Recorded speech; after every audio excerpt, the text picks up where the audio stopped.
बिस्मिल्लाहिर्रहमानिर्रहीम, अस्सलाम वालेकुम viewers, a very happy good morning to all of you and welcome to Suno Pakistan. जनाब, उम्मीद करते हैं कि आपका वीकेंड, लॉन्ग वीकेंड बहुत ही अच्छा, बहुत ही ज़बरदस्त, बेहतरीन गुजरा होगा। ख़ास तौर पर अहलियान लाहौर का, और वो लोग जो जनाब लाहौर में बसंत मनाने के लिए यहाँ पर मौजूद थे।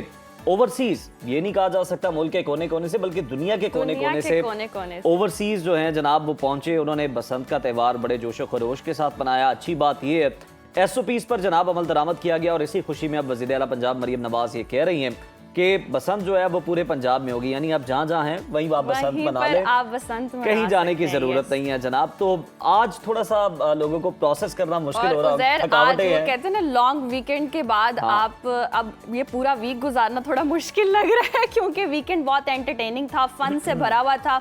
तो सुबह उठते हुए थोड़ी सी बस मुसीबत सी लग रही थी। ये सब अपनी जगह मौजूद होता है, लेकिन ये जो चीजें आती हैं, त्यौहार आते हैं या जो खुशियां आती हैं, ये आपको चार्ज करने के लिए आती हैं। तो जनाब, आप भी मोटिवेशन लें मेरी इस बात से, चार्ज करें खुद को कि बड़ा अच्छा आपने वीकेंड गुजारा। आपने ये मोटिवेशन लेनी कि पूरा वीक बहुत मेहनत से जबरदस्त आपने काम करना है, क्योंकि आई नो कुछ लोगों को अगले वीकेंड का भी बहुत इंतजार है। ऐसे नहीं आप करें, पता मैं तो वैसे ही हार्ड वर्किंग हूं, मुझे तो बड़ा अच्छा लग रहा है बल्कि आज ना, और मैं चार्ज लग रहा हूँ, एक वाइब भी हो रहा है। exactly. वैसे लग रहा है आपका जिस तरह से कथारसिस नहीं होता वहाँ, अब वो करके और उज़ैर, जो लाहौरियों ने वाकई साबित कर दिया कि जिंदा दिलाने लाहौर है, सेलिब्रेशन में लाहौर वालों का कोई मुकाबला नहीं है। देखिए, पतंगबाजी नहीं मैं कहूँगा, वहाँ पतंगे तो कम थी, गुड्डीबाजी कहेंगे, गुड्डियाँ बहुत उड़ी हैं क्योंकि गुड्डियों का था, और हवा भी कुछ ऐसी थी। लेकिन जनाब, दुश्मन को हमारी ये खुशियाँ एक आंख नहीं भाई, बिल्कुल रास नहीं आई, और नज़र लगाने की दुश्मन ने भरपूर कोशिश की। इस्लामाबाद में बड़ा अफसोसनाक वाक़या पेश आया, बम धमाका हुआ। 33 जो जिंदगियां हैं उनके चिराग गुल हो गए। ये 33 लोग नहीं बल्कि 33 ख़ानदान हैं। ज़ख्मी होने वालों की तादाद अलग है। हमारे दुश्मन का क्या एजेंडा था, क्या मकासद थे इस बम धमाके के पीछे, और हमारा दुश्मन जो है वो आने वाले दिनों में हमारे खिलाफ कौन से जाल बुन रहा है, और हमारी मुसल्लह अफवाज, हमारी फोर्सेस, तमाम कानून नाफिज करने वाले इदारे इन मुल्क दुश्मनों से निपटने के लिए किस तरह से तैयार हैं, क्या स्ट्रेटजी है, जान लेते हैं। Air commodore retired Khalid Chishti साहब ने हमें ज्वाइन किया है। बहुत शुक्रिया खालिद साहब आपके वक्त का। सर ये बताइएगा कि जो हमारे दुश्मन को हमारी खुशियां एक आंख नहीं भाई, और रंग में भंग डाली गई, आप क्या समझते हैं कि उसके बावजूद ये त्यौहार जो है वो जारी रहा, नफ्सियाती इसे फतह समझते हैं आप? जी, बहुत शुक्रिया उज़ैर और माम, आपने इनवाइट किया। बिल्कुल आपने ठीक कहा कि खुशियां जो हैं वाकई वो भाई नहीं जाती ऐसे मौक़ों पर, और ख़ास तौर पर उन्होंने ये ऐलान कर रखा है कि ऑपरेशन सिंदूर अभी ख़त्म नहीं हुआ। और मैं तो मई के महीने से ऑनवर्ड, जब अल्हम्दुलिल्लाह में फ़तह हासिल हुई, मैं यही अर्ज़ करता आ रहा हूँ कि ऑपरेशन सिंदूर अब बॉर्डर पर सामने आकर नहीं होगा, वो चुप कर वार करके होगा। वो बुज़दिलाना कोई कार्रवाई होगी, वो हमारे दरमियान तफ़रक़ा डालने की कोशिश की जाएगी। और ऑब्वियसली ये जो आपने कहा कि इतनी जानें गई हैं, पहले तो उनके लिए ऑब्वियसली ताज़ियत भी, अल्लाह ताला उनके दर्जे बुलंद करे, और जो ज़ख्मी हैं ख़ास तौर पर उनके लिए भी दुआ कि वो, क्योंकि बम धमाका कोई लिमिट नहीं देखता, इतने लिम्स और इतने डैमेज होते हैं, बड़े सीरियस किस्म के ज़ख्म आते हैं। तो अल्लाह ताला उनको भी सेहत दे। लेकिन ये बुनियादी तौर पर देखिए, उन्होंने टू प्रॉन्ग अटैक किया है जो मैं समझता हूँ इसका। एक तो यही है कि एक बदला लेना ऐसा प्रॉक्सी वॉर के थ्रू, और ऐसा मैसेज देना जिसके ज़रिए ऑब्वियसली एक नुकसान हो, लोगों का जो एतमाद है वो कम हो अपनी लॉ एनफोर्समेंट सिक्योरिटी एजेंसीज पर, कि देखें ब्रीच हुआ और यहाँ तक आप पहुँचे। डेफ़िनेटली एक तो ये एक ऑप्शन थी उनकी, या एक स्ट्रैटेजी ये थी। और दूसरा, उन्होंने देखिए फ़िक़्ह जाफ़रिया के इमाम बाक़र पर किया है, जिसका मतलब ये होता है कि फ़िरका वारियत को हवा दी जाए, मज़हबी रंगों को हवा दी जाए।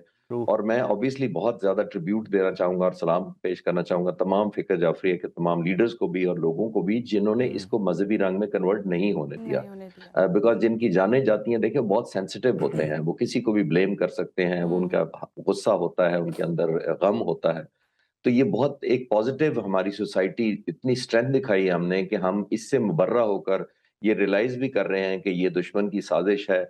और किसी लीडर ने भी, छोटे से लेके ऊपर तक, इवन फैमिलीज ने कोई ऐसा बयान नहीं दिया, जो बड़ा एक काबिल सताइश बात है, जिसका मतलब है कि दुश्मन को इधर तो जरूर नाकामी हुई है, हमला करने में तो जरूर कामयाबी हो गई है, जी। लेकिन ऑपरेशन सिंदूर का मैं तो 6-7 महीनों से यही कह रहा हूँ कि दुश्मन के पास ऑप्शन ही यही रह गई है कि जो फ्रंट पे वॉर ना कर सके तो ज़ाहिर है फिर छुप के प्रॉक्सी किराए पर। इंटीरियर मिनिस्टर ने भी कहा कि उन्होंने रेट 3 गुना बढ़ा दिए हैं ऐसे लोगों के जो कार्रवाई करते हैं। तो बड़ा अफ़सोसनाक है। और बसंत के से लिंक करके बिल्कुल आपने ठीक कहा कि बड़ा सैड माहौल था। मैं भी लाहौर में रहता हूँ। उस दिन वाक़ई मुझे फ़र्क लगा था कि एकदम ट्रैफ़िक थिन हुई, लोग बहुत अफ़सुरदा थे, डबल माइंडेड थे कि ये अब जी। क्या हमारा ये डिलेमा होगा कि मनाएँगे कोई बसंत को या नहीं मनाएँगे। लेकिन बात वही है कि हमारी खुशियों पर एक और ज़्यादा एक हमला करने की कोशिश थी अभी। बिल्कुल खालिद साहब, जिस तरह से आपने भी कहा, और दुश्मन का शायद असल हदफ भी यही था कि अवाम के हौसले पस्त करना है। तो ये जो साइकोलॉजिकल वॉरफेयर है, ये तोड़ पाए ये जो हमारी सेलिब्रेशन थी, हमने बसंत को जारी रखा, इसको क्या समझते हैं आप? जी, वहाँ ये भी रिज़ॉल्व भी चेक करना होता है। इसमें कोई शक नहीं है कि ये डिबेट आई एम श्योर हुआ होगा कि ये तकरीब खत्म कर दी जाए। लेकिन मैंने भी सोचा कि देखिए बड़ी दुनिया से लोग आए हुए थे, बहुत ज़्यादा जी। इन्वेस्टमेंट हुई थी जी। और इन्वेस्टमेंट बहुत गरीब लोगों की हुई थी। यानी जो डोरी बनाता है, जो पतंग बनाता है, जो बाइकिया है, जो कोई उबर पे चलाता है, इन एक जो केटरिंग करते हैं खानों की, ये देखिए बहुत लोअर लेवल पे फ़िल्टर डाउन हुए हैं। एक किस्म का कैपिटल कहते हैं इसको। एक लॉजिकल बात है कि जो लेस प्रिविलेज्ड लोग हैं, जो ज़्यादा खाते-पीते वेल ऑफ लोग थे, उनकी तरफ से पैसा ट्रांसफ़र होने का एक बहाना भी था बुनियादी तौर पर। तो मैं जी। तो एप्रिशिएट करूँगा कि ये कंटिन्यू रहा है रिज़ॉल्व के बावजूद। मैं ये नहीं कह रहा कि ये सेलिब्रेशन उनकी कॉस्ट पर हुँ। हुई है, जी। जो इस दुनिया से चले गए। लेकिन हमने दुश्मन को एक मैसेज भी देना होता है कि हमें हुँ। आप हमारा हौसला नहीं तोड़ सकते, हमारा जो बॉन्डेज है उसको ख़त्म नहीं कर सकते, हुँ। हमारा रिज़ॉल्व को हमला नहीं कर सकते आप। वक़्ती तौर पर जानें ली हैं उन्होंने, इसमें कोई शक नहीं है। लेकिन लॉन्ग टर्म में इंशाअल्लाह ताला फ़तह पाएँगे जी। इंशाअल्लाह ताला फ़तह पाएँगे। खालिद साहब, अगर देखा जाए अमरीकी सफ़ीर थे, उन्होंने बसंत मनाई, मुख्तलिफ़ ममालिक के जो सफ़रा थे उन्होंने भी इसमें पार्टिसिपेट किया। ओवरसीज़ बड़ी तादाद में आए, हमने देखा ना सिर्फ ओवरसीज़ पाकिस्तानी बल्कि फ़ॉरेनर्स जो हैं वो बहुत बड़ी तादाद में यहाँ पर आए और भरपूर जश्न मनाया। और उसके अलावा आप देखिए कि सोशल मीडिया की अगर हम बात करें तो बड़ा इंपॉर्टेंट है। मतलब इतनी बड़ी तादाद में कोई फेस्टिवल हो रहा है और फेस्टिविटी चल रही है और जनाब पोस्ट हो रही हैं और लोग जो है वो स्टोरीज शेयर कर रहे हैं और रील्स शेयर कर रहे हैं। और तो यकीनन इससे पॉजिटिव मैसेज तो पूरी दुनिया में जाता है कि जनाब लाहौर जो है वो कितना भरपूर है, कितना जिंदा दिलान का शहर है, कितना रंगों से भरपूर है, कितना महफूज। जी, उज़ैर बिल्कुल आप ठीक कह रहे हैं कि ये हमारी एक पहचान हुआ करती थी। पाकिस्तान से तो लोग पहले भी बहुत पुरानी बात तकरीबन 2 दहाइयों बाद ये हो रहा है और हम्म। पाकिस्तान से तो पहले भी लोग ख़ास तौर पे हुँ। दूसरे शहरों से आते थे, जी। लेकिन बाहर के मुल्कों से भी आते थे। और मेरा एक दोस्त इंग्लैंड में है, उसने मुझे भेजा और उसने कहा कि वहाँ पे जो इंग्लिश लोग हैं, जो अंग्रेज़ हैं, वो हैरान हैं हमारी तस्वीरें देख कर कि पाकिस्तान इतना पॉज़िटिव मुल्क है, यस। इतना जी। वाइब्रेंट मुल्क है, हुँ। इतना कोहेसिव मुल्क है, इस तरह पॉज़िटिव आप सेलिब्रेट करते हैं। तो मैं ये जी। कह रहा हूँ कि हमारा एक सॉफ्ट इमेज भी जाता था, जिससे हम्म। दहशतगर्दी और हुँ। टेररिज़्म और ये जो जंग हिंदुस्तान के साथ हमारी हुई, तो लोगों के शायद ज़हनों में ये था कि इस खित्ते में कोई पॉज़िटिव चीज़ नहीं होती, शायद एक या दहशतगर्दी होती है या और दूसरी जो हमारे सोसाइटी के साथ इश्यूज़ हो सकते हैं होंगे। लेकिन वो पॉज़िटिव हमारा इंप्रेशन बहुत गया है पूरी दुनिया में। लोग हमें समझती हम्म। है कि हम एक फेस्टिव है, रिस्पेक्टफुल हैं, एक-दूसरे से बड़ी बॉन्डेज होती है, एक-दूसरे से मिल-जुल होता है। तो आई हुँ। थिंक ये बहुत पॉजिटिव कदम था जिसने हमारा इमेज ग्लोबली भी बहुत किया है। अच्छा खालिद साहब, आप क्या समझते हैं, तनकीद करने वाले भी बहुत ज़्यादा हैं, ऑब्वियसली डिस्कशन भी ये जारी थी कि जी इस तरह के फेस्टिवल को रोक देना चाहिए था, जो सानेहा हो गया। लेकिन हम अगर दीगर ममालिक में देखें तो दुनिया ट्रैवल करती है इस तरह के इवेंट्स को इंजॉय करने के लिए, दीगर मुल्कों में जाते हैं। टमाटोना फेस्टिवल हो गया, दूसरे फेस्टिवल्स हो गए। अगर पाकिस्तान में इस तरह की खुशहाली आए, तकरीब आए, मुत्तहिद हुई आवाम, कितना बड़ा ये मैसेज है कि आपको सेलिब्रेट करना है और यकजा होना है, एक साथ मिल बैठी है सारी जो अवाम है इस बसंत के मौके पर।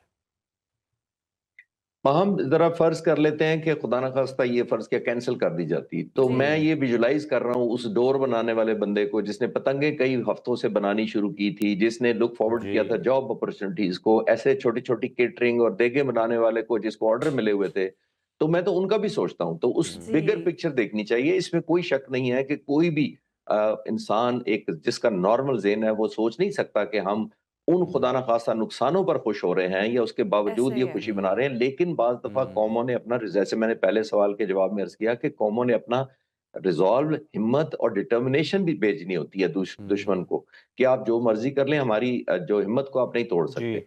तो मैं ये पहले सवाल के जवाब में कह रहा था कि ये अपॉर्चुनिटी थी, ये पहले भी हुआ करती थी, अच्छी भले हम जवानी में देखा करते थे कि बहुत ज्यादा पैसे यानी कैपिटल फिल्टर डाउन होता था।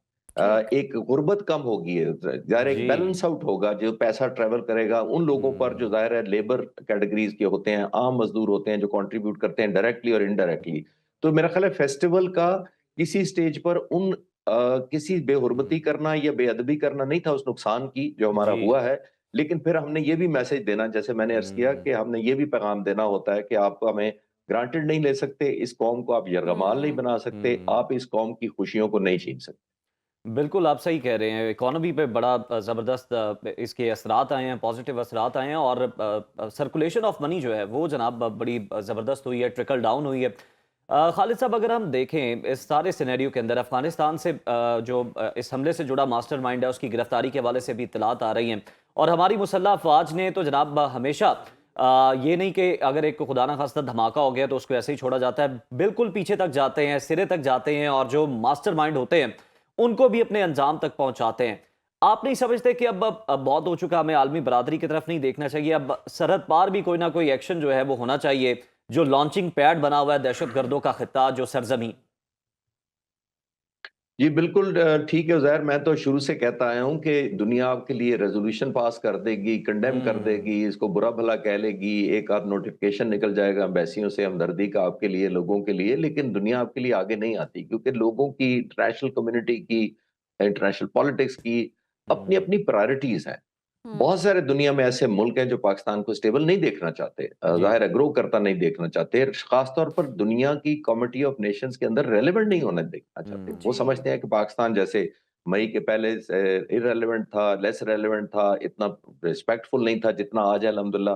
तो वो उनको ज़ाहिर है किसी आँख नहीं भाएगा कि ये पाकिस्तान की दुनिया से एंगेज करे, हम एक स्टेबलाइजिंग मुल्क बन चुके हैं।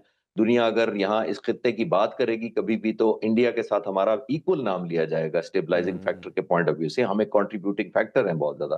तो जाहिर है वो चाहते हैं कि ये पीछे धकेला जाए इनको। ये जो आप कह रहे हैं कि बिल्कुल प्रोहिबिटिव पनिशमेंट मिलनी चाहिए और देनी चाहिए, और दुनिया को ये गलतफहमी भी नहीं रहनी चाहिए कि अब हमारी कैपेसिटी नहीं है। ये भी मैं आपको बताता चलूं, डिटेल्स शायद मैं ना बता सकूं, लेकिन हमारी अल्हम्दुलिल्लाह बहुत कैपेसिटी है, हिट बैक करने की भी है, सर्वेल करने भी की है, आइडेंटिफिकेशन की भी है। लेकिन आने वाले वक्तों में देखिए, मैं तो ये समझूंगा, बिल्कुल आप ठीक कह रहे हैं कि बजाय हमें एक ताज़ियत करने के या कंडेम करने के या किसी बयान दिलवा देने से किसी बड़ी मुल्क से, हमें खुद भी एक, मेरा ख्याल है अब ऐसी प्राइस उन पर थोपनी चाहिए फैसला तो कर चुकी है, रियासत ने वो फैसला कर लिया है। अब ये जो थ्रेट्स हैं दहशतगर्दी से रिलेटेड कुचलने का फैसला हो चुका है। आने वाले दिनों में आप सिक्योरिटी से रिलेटेड हालात कहाँ जाते देख रहे हैं? देखिए, हमें तो ऑनगोइंग विजिलेंट रहना ही रहना है। हमारे जो एक बॉर्डर पर हिंदुस्तान है, ऑब्वियसली मई में हमने किया, एक पर अफगानिस्तान है, तीसरे पर जो आपने बीएलए और दूसरे अटैक देखे बलूचिस्तान पर, तो 3 फ्रंट तो हम ऑलरेडी लड़ रहे हैं और जाहिर है हमारा रिजॉल्व है और लड़ते रहना चाहिए। लेकिन जैसे मैंने कहा, ये ऑनगोइंग है, ये 24/7 विजिलेंस है, इस पे आप सिट बैक नहीं कर सकते। हमारी चैलेंजिंग सिचुएशन है, खास तौर पर हिंदुस्तान हर वो मौका ऑब्वियसली एक्सप्लॉइट करेगा जिसके जरिए वो हमारे डिस्टेबलाइज कर सके, और खास तौर पर हमारी लॉ एनफोर्समेंट एजेंसीज को, आर्म फोर्सेस को, सिक्योरिटी एजेंसीज को स्ट्रेच आउट कर सके। जितना स्ट्रेच या डाइल्यूट करेगा हमें बलूचिस्तान में, केपीके में, ईस्टर्न बॉर्डर पर साउथ की तरफ, तो वो उतना ही वो समझेगा कि वो अपने मकसद में कामयाब होगा। लेकिन सलाम है इस कौम को ऑब्वियसली जिन्होंने मई के महीने में भी इतना रिजॉल्व दिखाया, कम बैक किया, हिंदुस्तान जैसे दुश्मन को एक सबक सिखाया, और अभी भी खड़ी हैं अपने फ़िक़ा जाफ़रिया के तमाम बहन भाइयों के साथ। ऑब्वियसली एक यूनिटी दिखाई है हमने, ये बहुत काबिल तहसीन बात है जो बड़ी अनयूजुअल होती है, दुनिया में देखने में कम मिलती है बहुत। अच्छा खालिद साहब, इस पर क्या कहेंगे कि हमारी तो कौम ने रिजॉल्व शो किया ही है, लेकिन कितना हमारा बुज़दिल दुश्मन है, कितना हमारा मकार दुश्मन है जो ऑपरेशन सिंदूर 2 का ऐलान करता है लेकिन खुलेआम जनाब हमला करने की हिम्मत भी नहीं करता। इस तरह की कार्रवाइयाँ जो है वो की जाती हैं। अब आप जिस तरह से बता रहे हैं कि बड़ा आई ओपनिंग है कि 3 गुना रेट बढ़ा दिए गए हैं ऐसे ग्रुप्स के जो कि सुसाइड बॉम्बिंग करते हैं या इस तरह की कार्रवाइयाँ करते हैं। बलूचिस्तान के अंदर जो सूरत हाल पेश आई हमने वो भी देखी और एक तसलसल नजर आता है पूरा, और बिल्कुल आपकी बात दुरुस्त नजर आती है कि ये ऑपरेशन सिंदूर 2 का ही तसलसल है। लेकिन इस बुज़दिल दुश्मन को अब जवाब जो है लगता है फिर इसी जुबान में ही दिया जाएगा पाकिस्तान की जानिब से।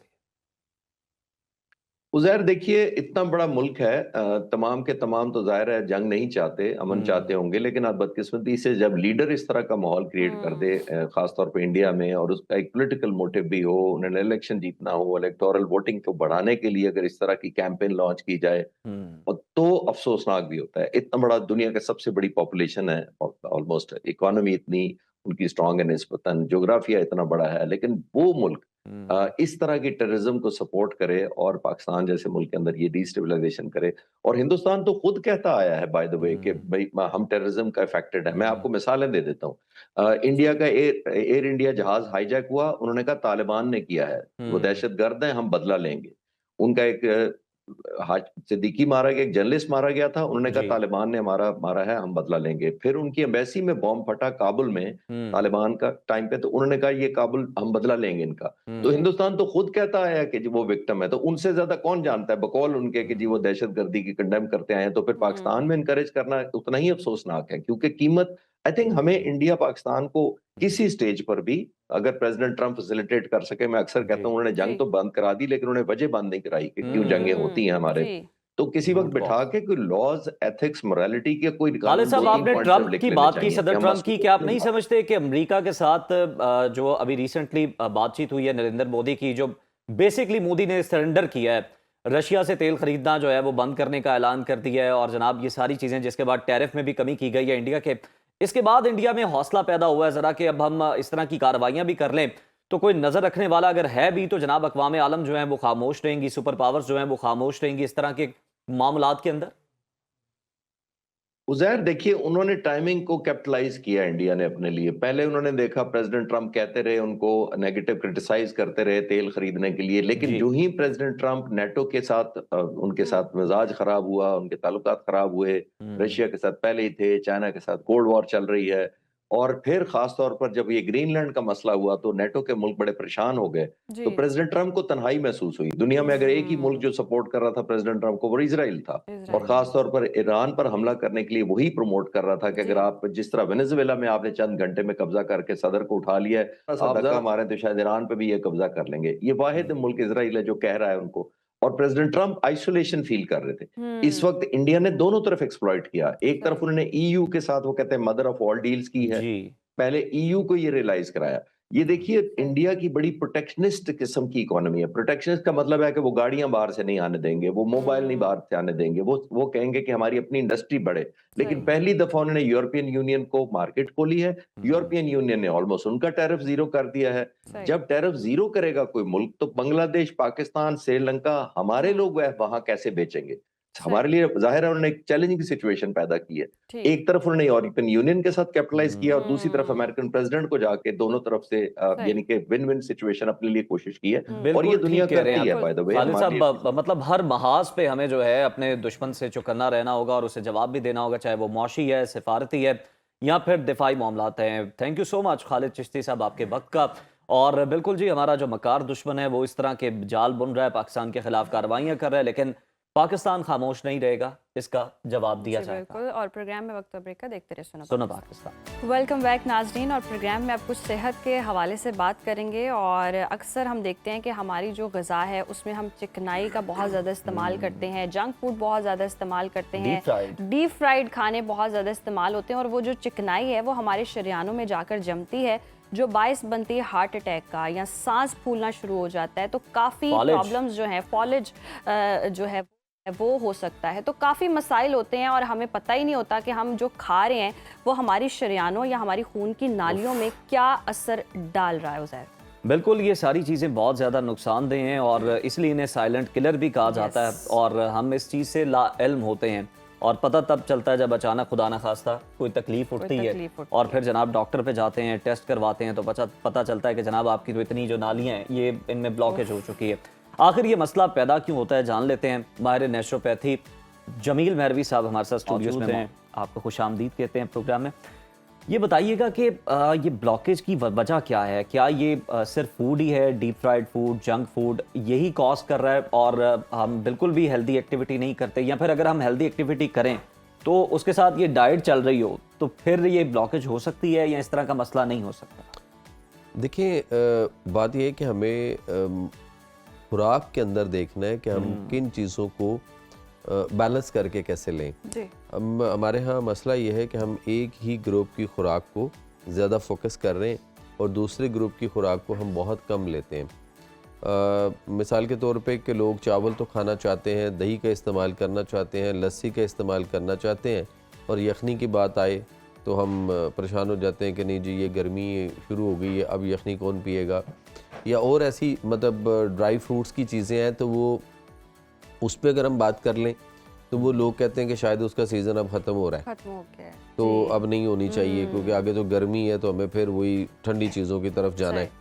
तो जबकि यही लोग जो जिनका कॉन्सेप्ट यहाँ पे ये होता है ना कि जी ये तो गर्म चीज़ें हैं, ये तो सर्दियों में सिर्फ खानी चाहिए, जब ये मदीना शरीफ में या मक्का में हाज़री में उम्रा पे गए होते हैं या हज पे होते हैं तो उन दिनों में जब गर्मी होती है वहाँ पे अरब की गर्मी जो होती है उस वक़्त वहाँ पे मेरे आका ताजदार मदीना सरूर सीना अहमद मुश्तबा मोहम्मद मुस्तफ़ा सल्लल्लाहु अलैहि वसल्लम की बारगाह में जब सुफरा लगे होते हैं ना, और वहाँ पे जब ये सारे तमाम जो खुश्क मेवा जाते हैं ये पड़े होते हैं तो वहाँ पे यही लोग जो है ना वो ऐसे करके खा रहे होते हैं, ऐसे करके नहीं खाते। तो बात यह है कि इसका इससे ताल्लुक़ नहीं है, हमें ये देखना है कि हम अपने जिस्म के अंदर सर्दी खुश्की का अंसर जो है वो बहुत बढ़ा लेते हैं। जब सर्दी खुश्की का अंसर बढ़ेगा तो आपको पता है सर्दी से चीज़ें सुकड़ती हैं और खुश्की से ड्राइनेस होती है। जैसे चेहरे पे हाथों पे ड्राइनेस हो तो हम क्या करते हैं, हम आयली चीज़ें कोई करते हैं ना, तो इसी तरह से हमें अंदर भी चिकनाई की ज़रूरत है। जमील साहब हम अपने टॉपिक पे भी बड़ी खुल के डिस्कशन करेंगे, लेकिन उससे पहले मैं चाहता हूँ कि आज ये जो चैप्टर है हम इसको क्लोज ही करें।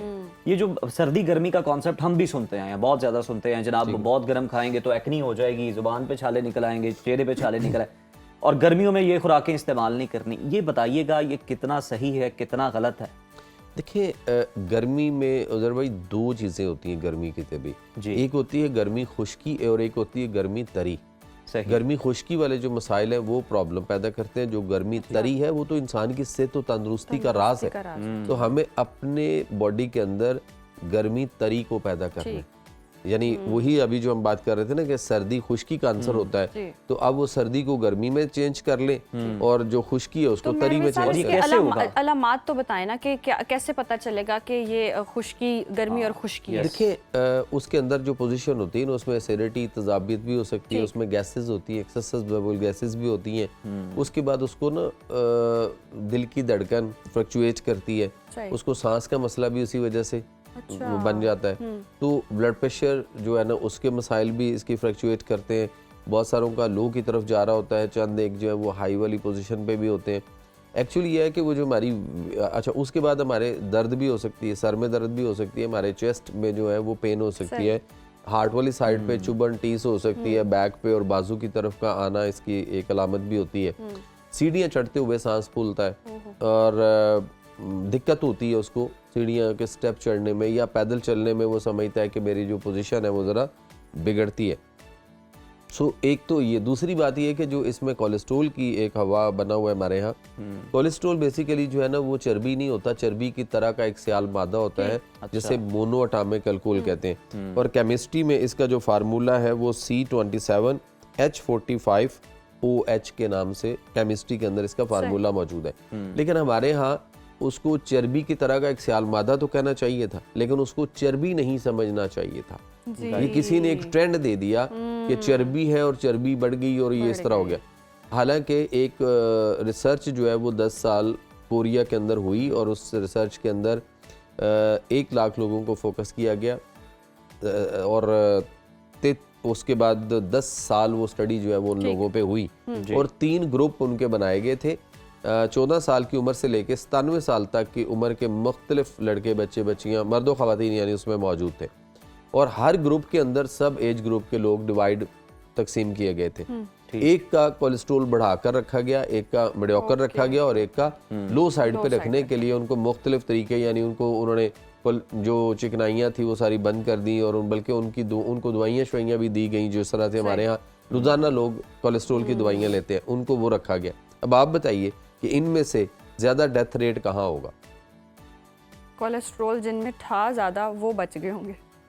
वहाँ जी ऐसे ही था, वहाँ ये पोजीशन हुई कि जिनका कोलेस्ट्रॉल कंट्रोल रखने की कोशिश की गई उनमें डेथ रेट ज़्यादा था। स्टडी जब प्रिंट होती है, छप जाती है जर्नल्स में, तो पब्लिक डॉक्यूमेंट हो जाता है। उसके अंदर उन्होंने ये कहा कि अगर आपका कोलेस्ट्रॉल बढ़ गया तो खुशियां मनाएं, लंबी उम्र के लिए कोलेस्ट्रॉल बढ़ाएं लंबी उम्र के लिए कोलेस्ट्रॉल यानी चिकनाइयों को बढ़ाएं। अब देखें ना कि अगर वो जो जिस्म में खुश्की हुई पड़ी, अगर चेहरे पे खुश्की हो, हाथों पे हो, अभी ये सीजन गुजरा है, सारे क्या करते रहे कोई ना कोई ऑयली मॉइस्चराइजिंग लोशन, मुख्तलिफ चीजें हम लगाते थे ताकि वो जो क्रैक्स बनते हैं स्किन पे, ड्राइनेस होती है, वो ना हो। तो अगर आपकी नालियों के अंदर हो तो फिर उसके अंदर लुब्रिकेट होना जरूरी नहीं। अच्छा, यहाँ पे ये बिल्कुल ये पैदा कैसे होगी? जिस तरह से तरी आप कह रहे हैं, गर्मी तरी, कौन सी चीजें हैं जो ये पैदा करती है ताकि नालियों की भी अंदर से खुश्की ना हो, ड्राइनेस ना हो?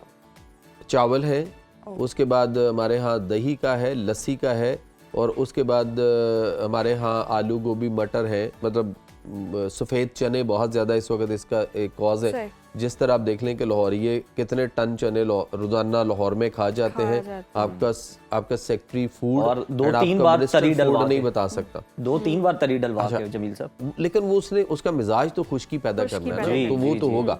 अच्छा, इसी तरह से हमने उसको देखना है कि हमारे यहाँ इसके लिए जो है वो करेले बहुत अच्छे हैं, इसके लिए जो है वो हमारे यहाँ शिमला मिर्च का इस्तेमाल बहुत अच्छा है। इसके अंदर साग, अभी सीजन चल रहा है, साग बहुत अच्छा है, बशर्ते कि उसके अंदर अगर हम पालक ना डालें, सरसों का साग हो और उसके अंदर जो है ना वो हम बाथू ज़रूर डालें और उसके साथ हम मेथी का अल्टरनेट करें पालक की बजाय, तो वो बहुत कमाल का साग बनता है बगैर पालक के। पालक की बजाय मेथी डाल ली जाए, तो ये चीज़ें हमारे यहाँ बहुत अच्छी हैं। ड्राई फ्रूट में चलगोसा बहुत अच्छा है। अगर हम एक स्टेंट जो है वो $3 से $5 वाला 5-7 लाख रुपए में डलवा के तो हम बड़ा खुश होकर फिरते हैं कि जनाब अब कुछ नहीं होगा, तो सारी उम्र दवाइयाँ भी खा रहे हैं, लेकिन खुराक खा लें। चलगोसे जो है वो जितने भी महंगे हो, उसको बतौर रेमेडी आप दवाई के तौर पर लें तो फिर आपके लिए महंगे नहीं है।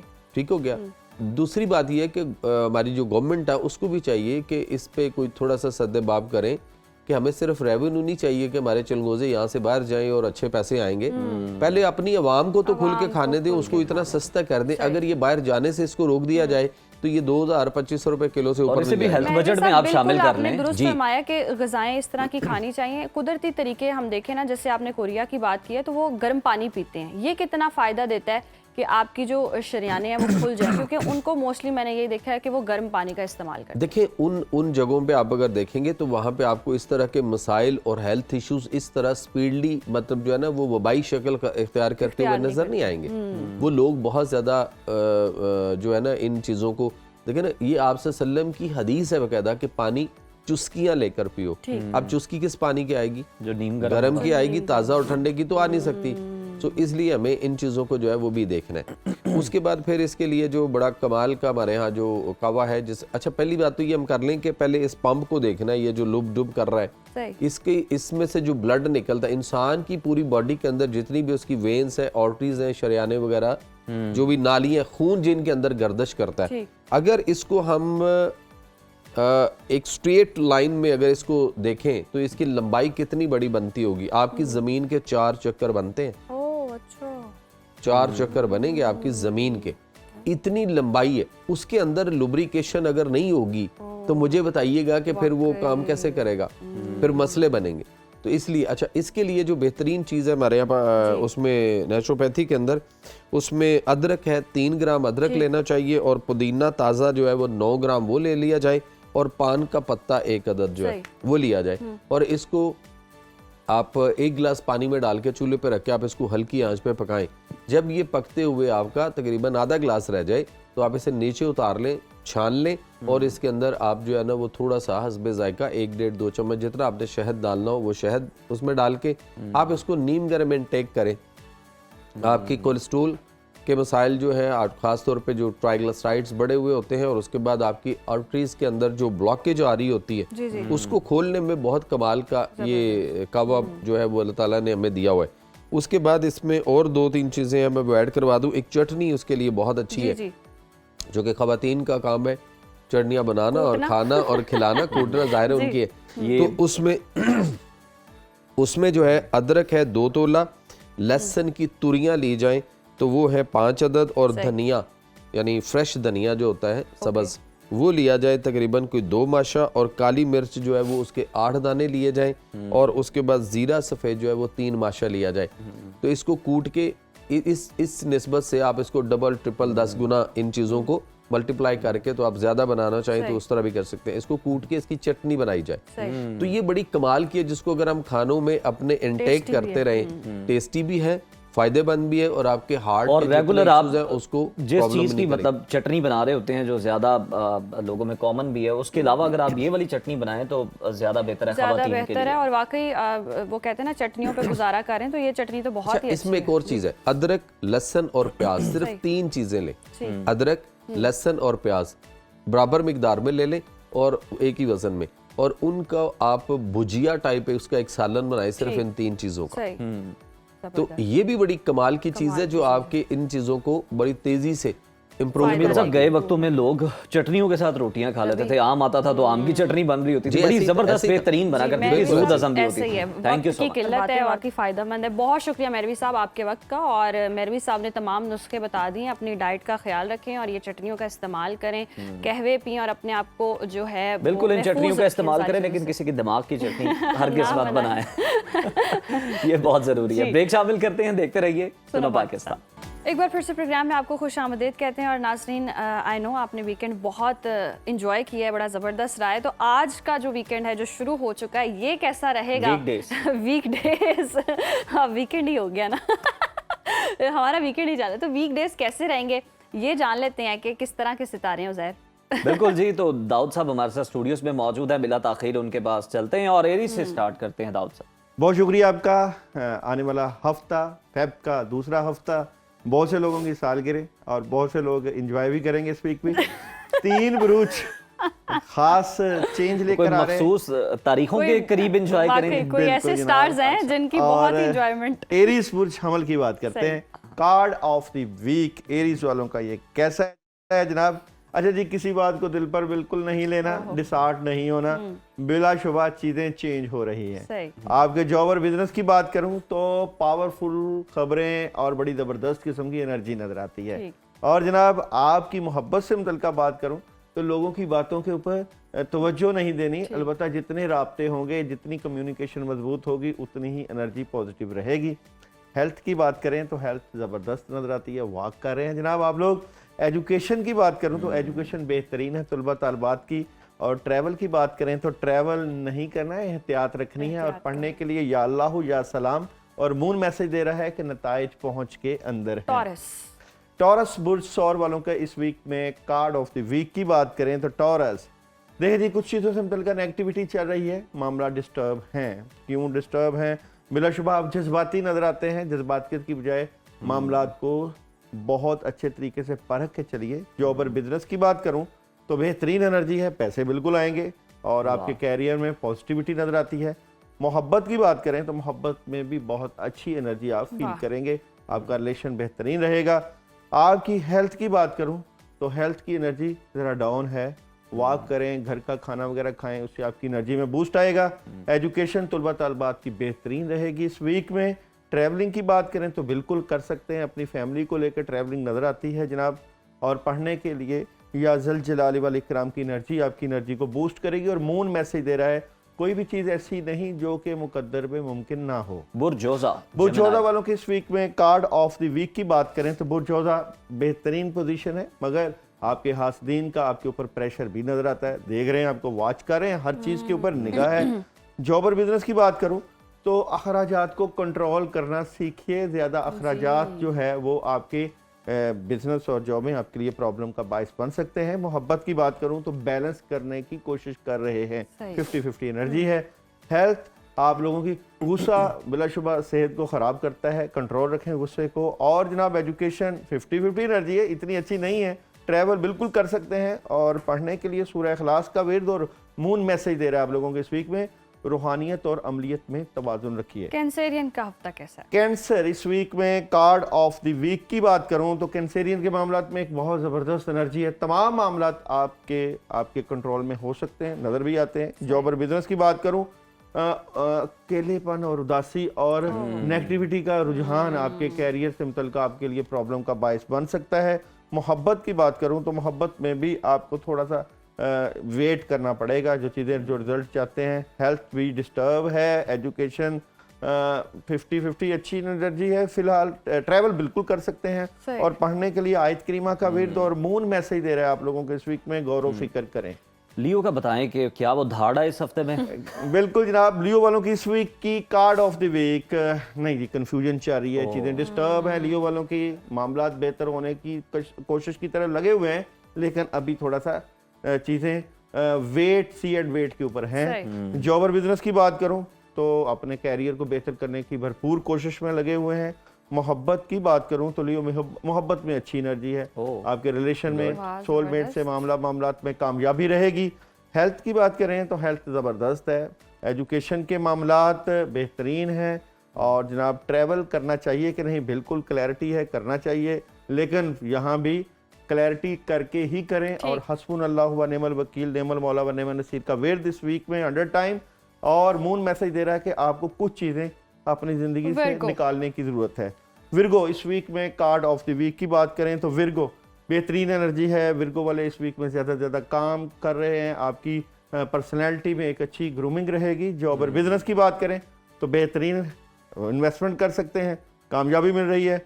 और जनाब मोहब्बत की बात करूं तो कोई फैसला डिसीजन इस वीक में आपको करना पड़ेगा।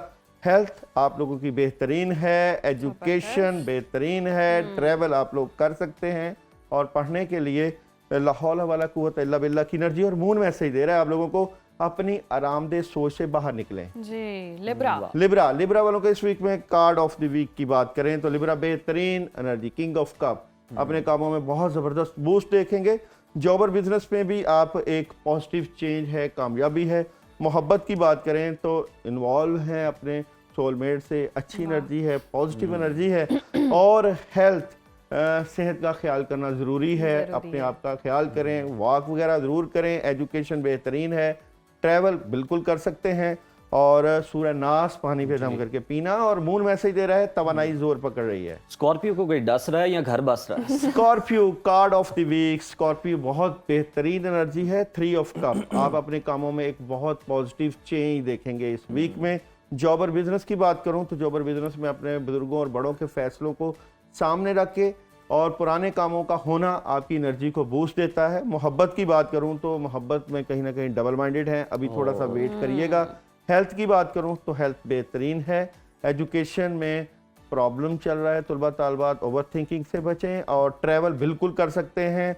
और पढ़ने के लिए या हय्यू या क़य्यूम का विर्द और मून एनर्जी मैसेज दे रही है आप लोगों को, आपके ख्वाबों को एक अमली मंसूबे की जरूरत है। सैजिटेरियस वालों के इस वीक में कार्ड ऑफ द वीक की बात करें, बेहतरीन अपॉर्चुनिटीज, मदद, कामयाबी, आपके वालिदैन की तरफ से भी आपको एक बहुत अच्छा बूस्ट मिलेगा।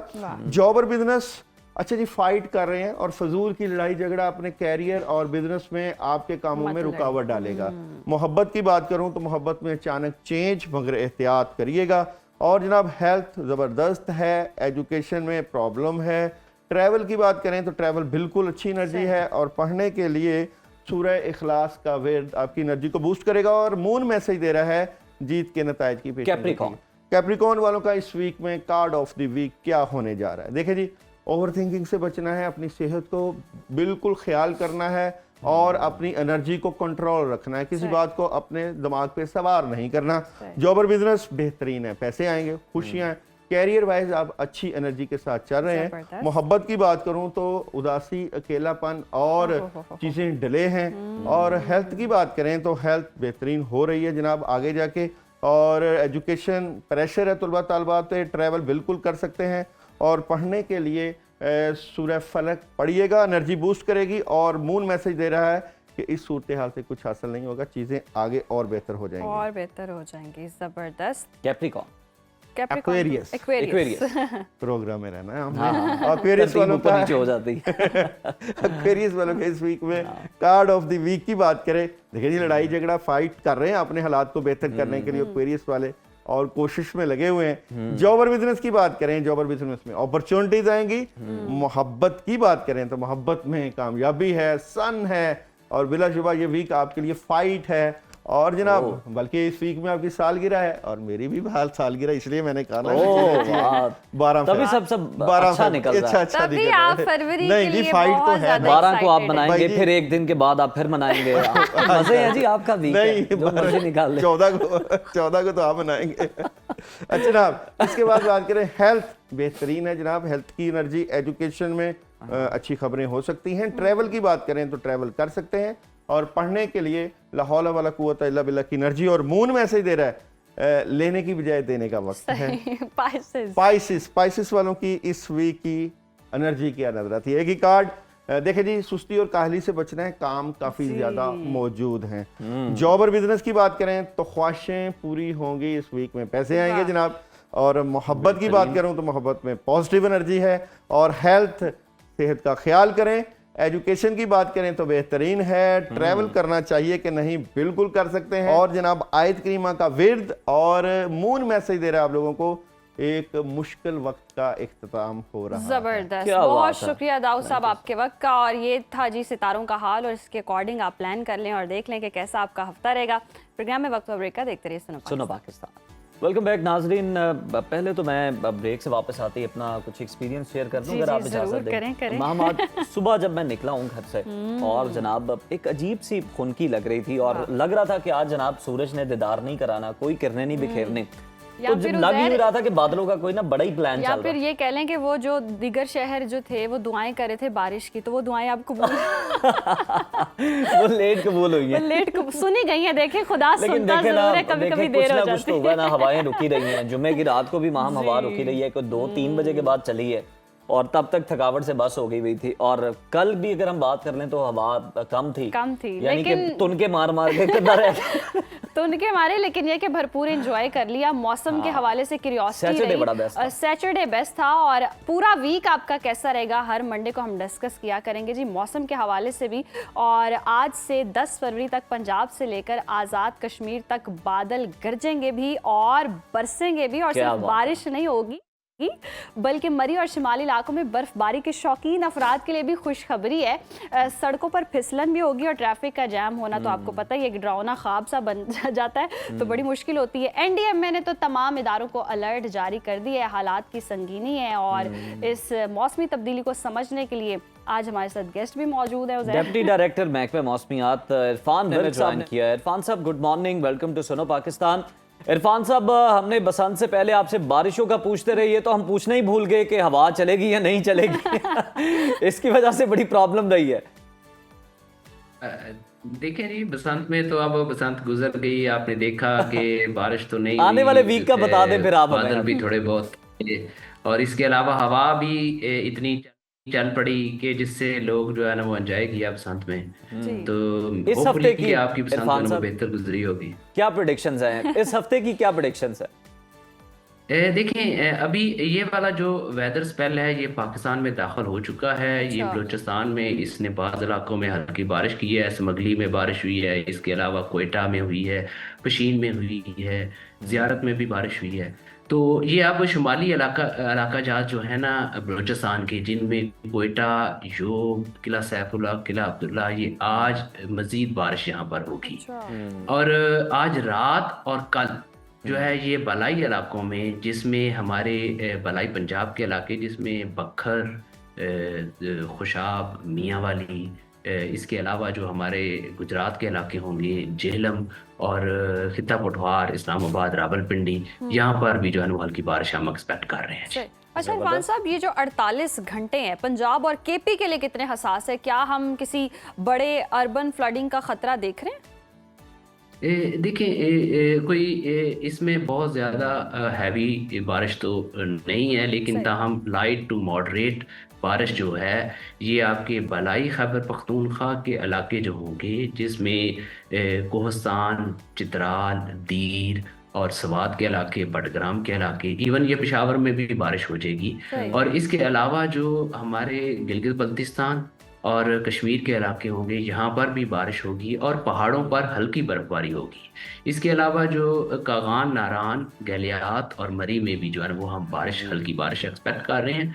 बाज़ औक़ात जो है ना वो हल्की बर्फबारी भी हो सकती है। इरफान साहब, हल्की बर्फबारी ज़रा हमें थोड़ा सा और एक्सप्लेन करें कि अगर है तो कितनी हो सकती है और किन इलाकों में और किस टाइम पीरियड में हो सकती है, क्योंकि बहुत सारे लोग हैं जो बर्फबारी देखने से इस बार महरूम रह गए हैं और अगर उनके पास ये आखिरी गोल्डन चांस है तो जरा उनके लिए और सहूलत कर दें, आसानी कर दें, रमजान से पहले एक ट्रिप प्लान कर सकें वो। देखिए ये वाला स्पेल जो है ये बहुत दिनों पर मुहित नहीं है, ये अगले 24 से 36 घंटे हैं। इसमें आज रात और कल दोपहर तक का टाइम है, तो इसमें कोई बहुत ज़्यादा मौसम तब्दील होने वाला नहीं है। ताहम जो आपके दिन के दर्जा हरारत, रात के दर्जा हरारत होंगे उसमें खुनकी हो जाएगी, वो थोड़ा सा कम हो जाएंगे। अदरवाइज इसमें जो है ना कोई ऐसी चीज़ नहीं है कि ये बहुत ज़्यादा सर्दी आ जाएगी। तो यानी इरफान साहब रातों के लिए फिर जो गर्म कपड़े हैं वो अभी ना समेटे जाएं मुकम्मल? देखिए गर्म जो हमारे मैदानी इलाके होंगे जैसे साउथ पंजाब और सिंध के इलाके होंगे, यहाँ पर तो काफ़ी हद तक टेम्परेचर जो है दिन के बढ़ जाएंगे, लेकिन जो है ना उस तरह की सर्दी नहीं है कि आप बहुत ज़्यादा आपको जैकेटें और ये वो पहननी पड़े। ताहम जो है वो थोड़ा सा जो है ना वो खुनकी शुनकी जो है ना वो आपकी जो रहेगी। लेकिन जो पहाड़ी इलाके होंगे जैसा कि इस्लामाबाद और इसके ऊपर के इलाके जितने भी होंगे, यहाँ पर अभी जो है ना मौसम इस तरह का रहेगा कि जिसमें जो है वो गर्म कपड़ों की जरूरत रहेगी। सही, बहुत शुक्रिया इरफान साहब आपके वक्त का। और जी शाम में रात में थोड़ी सी खुनकी होगी, बाकी शिमाली इलाका जात में इरफान साहब ने कहा जी थोड़ी बर्फबारी भी होगी। और मलिका कौसार में अगर किसी ने बर्फबारी एक्सपीरियंस करनी है तो वीकेंड का इंतजार मत करें, वीकेंड पे पता नहीं हो या ना हो, आज ही जनाब निकल जाएं आप, क्योंकि रास्ते भी क्लियर हैं, सब कुछ वीकेंड क्लियर पे और भी बहुत सारे प्लान है लोगों के, तो बर्फबारी एंजॉय कर ले, ज्यादा बेहतर और माकूल मौका है। बाकी तो अरमानों पे ओस पड़े बर्फ पड़े क्या फर्क पड़ता है जनाब, ये सब तो चलता ही रहता है जिंदगी में। अरमान ही मर जाएं कोई मसला नहीं है। ये सारी चीजें जिंदगी का हिस्सा है। अब मेरा ख्याल है मुख्तलिफ शहरों का दर्जा हरारत जान लेते हैं माहम से, क्योंकि माहम की एक्सपर्टीज आपको पता है बहुत जबरदस्त है। Over to you Maham. Ji आइए चलते हैं और देखते हैं कि मुख्तलिफ शहरों में मौसम की क्या सूरत हाल रहेगी।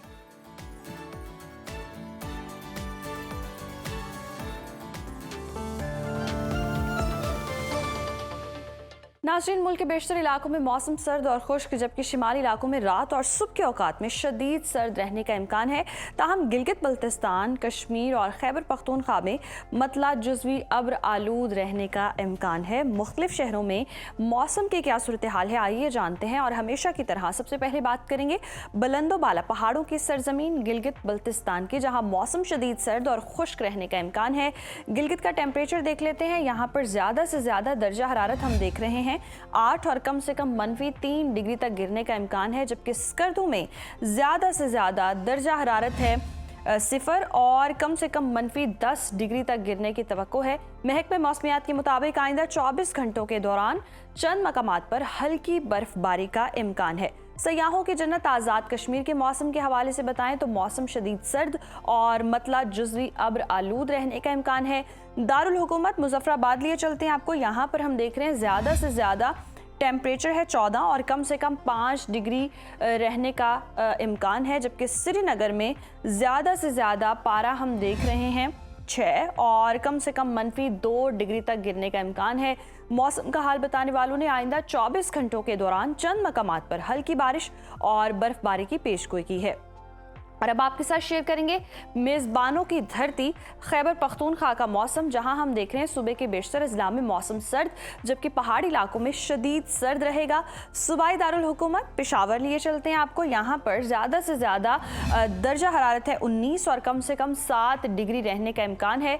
सवात की बात करें जिसे पाकिस्तान का स्विट्ज़रलैंड कहते हैं, यहाँ पर हम देख रहे हैं ज़्यादा से ज़्यादा टेम्परेचर है 3 और कम से कम -4 डिग्री तक गिरने की तवक्को है, जबकि आइंदा 24 घंटों के दौरान सवात, दीर, कलाम, खैबर, पारा चन्नार और कोहिस्तान में हल्की बारिश और हल्की बर्फबारी का इम्कान है। और नज़र डाल लेते हैं नाज़रीन 5 दरियाओं की सरजमीन पंजाब के मौसम पर। पंजाब के मौसम की सूरत हाल ये है कि सुबह के बेशतर अजला में मौसम सर्द और अब्र आलूद रहने का इम्कान है। बागों के शहर लाहौर का रुख करते हैं। लाहौर में ज़्यादा से ज़्यादा दर्जा हरारत हम देख रहे हैं 24 और कम से कम 10 डिग्री रहने का इम्कान है, जबकि शहर बेमिसाल इस्लामाबाद की बात करें तो यहाँ पर ज़्यादा से ज़्यादा पारा है 20 और कम से कम 7 डिग्री रहने की तवक्को है। और मुल्तान में ज़्यादा से ज़्यादा दर्जा हरारत हम देख रहे हैं 26 और कम से कम 11 डिग्री रहने का इम्कान है।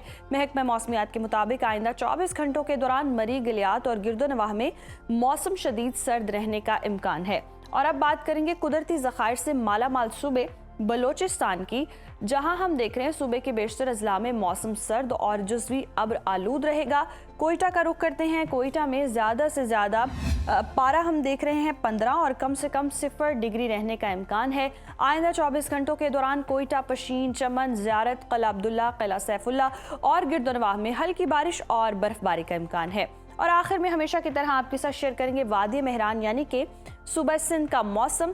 शहर कायद कराची लिए चलते हैं आपको। कराची में ज़्यादा से ज़्यादा दर्जा हरारत हम देख रहे हैं 31 और कम से कम 15 डिग्री रहने की तवक्को है। जबकि हैदराबाद की बात करें तो हैदराबाद में ज़्यादा से ज़्यादा पारा हम देख रहे हैं 30 और कम से कम 15 डिग्री रहने का इम्कान है।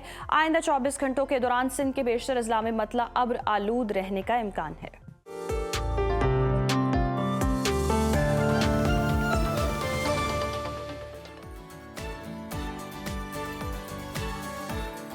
तो नाज़रीन, मौसम की सूरत हाल से आप आगाह हो चुके हैं, बाखबर हो चुके हैं। अब आपको एक बड़ा इंटरेस्टिंग फैक्ट भी बताते हैं, स्टोरी भी बताते हैं कि जनाब बचपन में हम सब ने सितारों को देखकर बड़े ख्वाब बुने थे। कहानियों में सुना था कि इंसान चांद पर गया, मरीख पर चला गया, लेकिन क्या कभी आपने सोचा था कि वो दिन भी हमारी ज़िंदगी में आएगा? हम भी ये विटनेस करेंगे, हम भी ये न्यूज़ दे रहे होंगे कि जनाब पाकिस्तानी भी खला में जाने के लिए तैयार हैं। तो वो ख्वाब हकीकत का रूप धारने जा रही है। स्पार्को और ISPR ने वो खुशखबरी सुना दी है जिसका इंतजार कई दिहाइयों से था।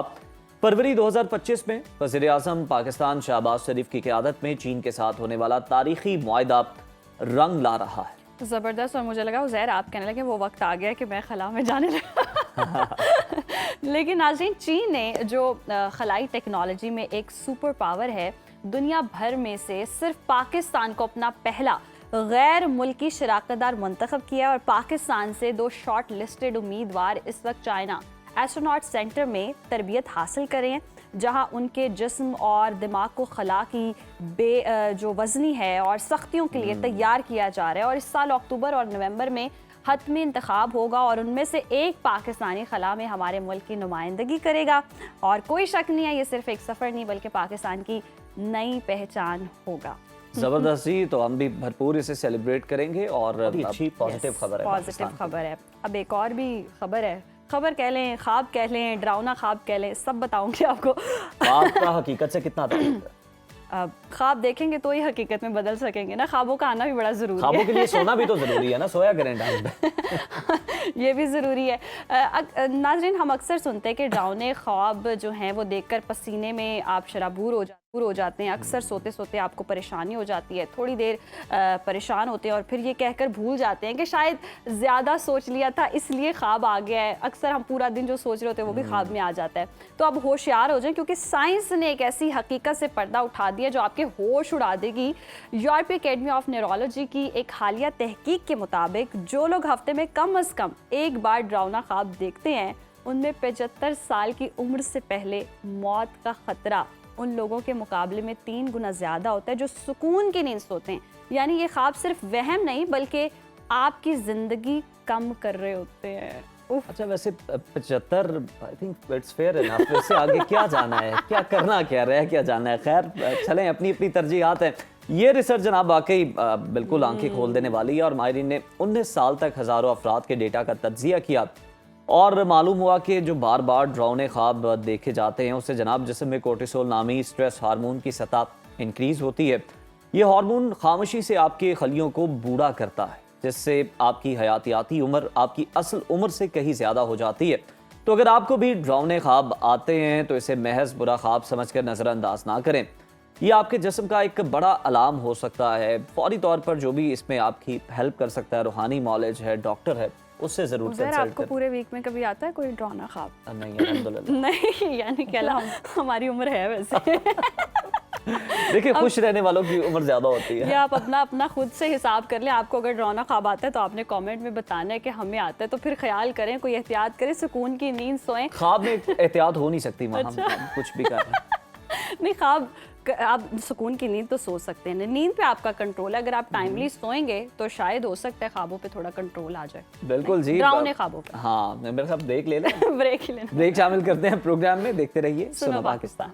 वेलकम बैक नाजरीन। शादियों का सीजन हो और जनाब जिक्र ना किया जाए लाखों के जोड़ों का, शाहाना लिबास का, अखराजात का, ये कैसे मुमकिन है? लेकिन आजकल सोशल मीडिया पर एक ऐसी बात चल रही है जिसने सबको चौंका दिया है, सोचने पर मजबूर कर दिया है।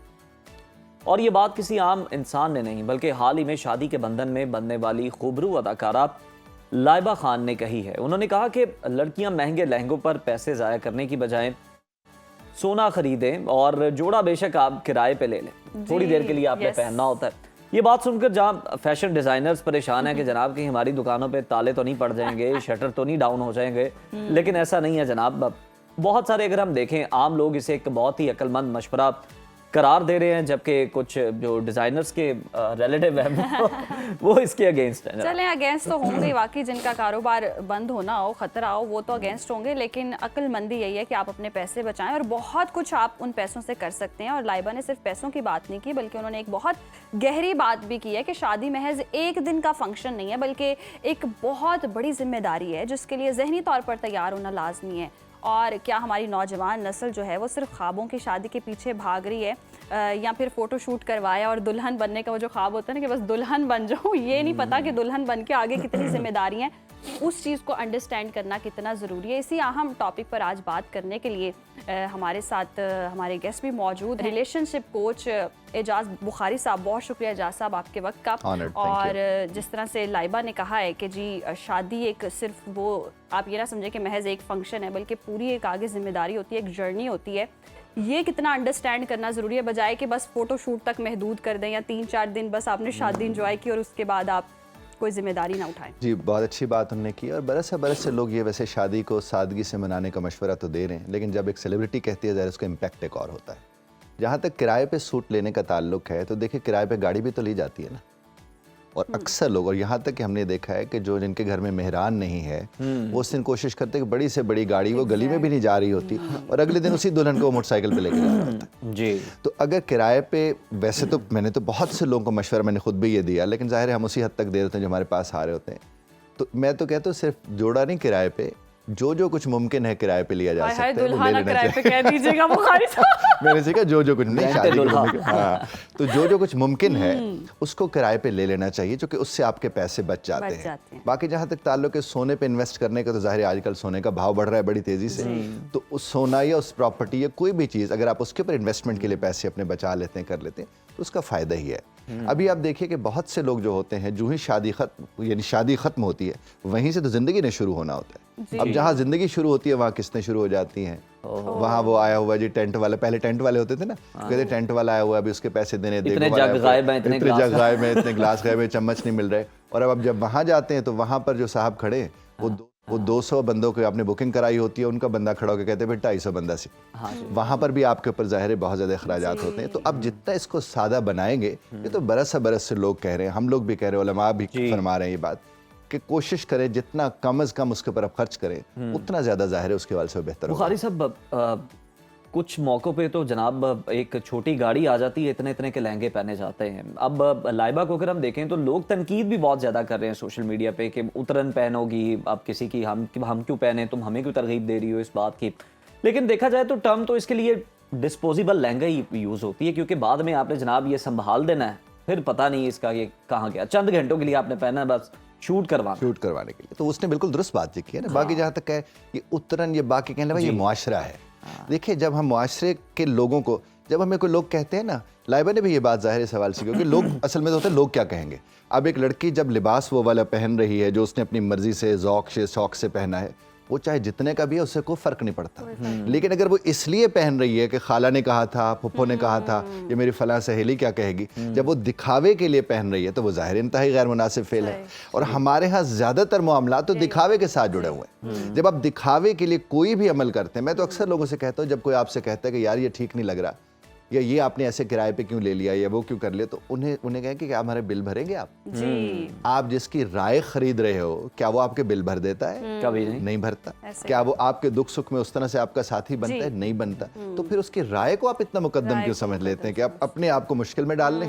क्योंकि वो क्या कहेंगे, वो क्या कहेंगे, वो इसको हम बोलते हैं। सबसे बड़ा तो यही राय दी जाती है ना, ओपिनियन यही होता है कि ये दिन एक दफा ही आना है जिंदगी, खुल के खर्च कर। एक दिन की जिंदगी आप बना रहे हो, उससे ख्वारी कितने महीनों की आगे जुड़ी हुई है। वो भी तो आप देखें, फिर उससे लुत्फ नहीं ले पा रहे होते। जब फोन आता है ना कि फलां जगह पैसे भी देने हैं, सोने वाले का भी देने हैं। आपने बात की ना कि बड़ी सी गाड़ी छोटी सी तंग गली में जा रही होती है और फिर अगले दिन मोटरसाइकिल पे, वही अगर आप छोटी गाड़ी ले लें तो आप कोई उसे महीना रेंट पे रख भी सकते हैं, दावतें भी भुगता सकते हैं। जनाबे आली, ये तो बड़ा शानदार मशवरा है, ये सब किया जा सकता है कहीं से। हाँ जी बिल्कुल, लेकिन ऐसा है नहीं।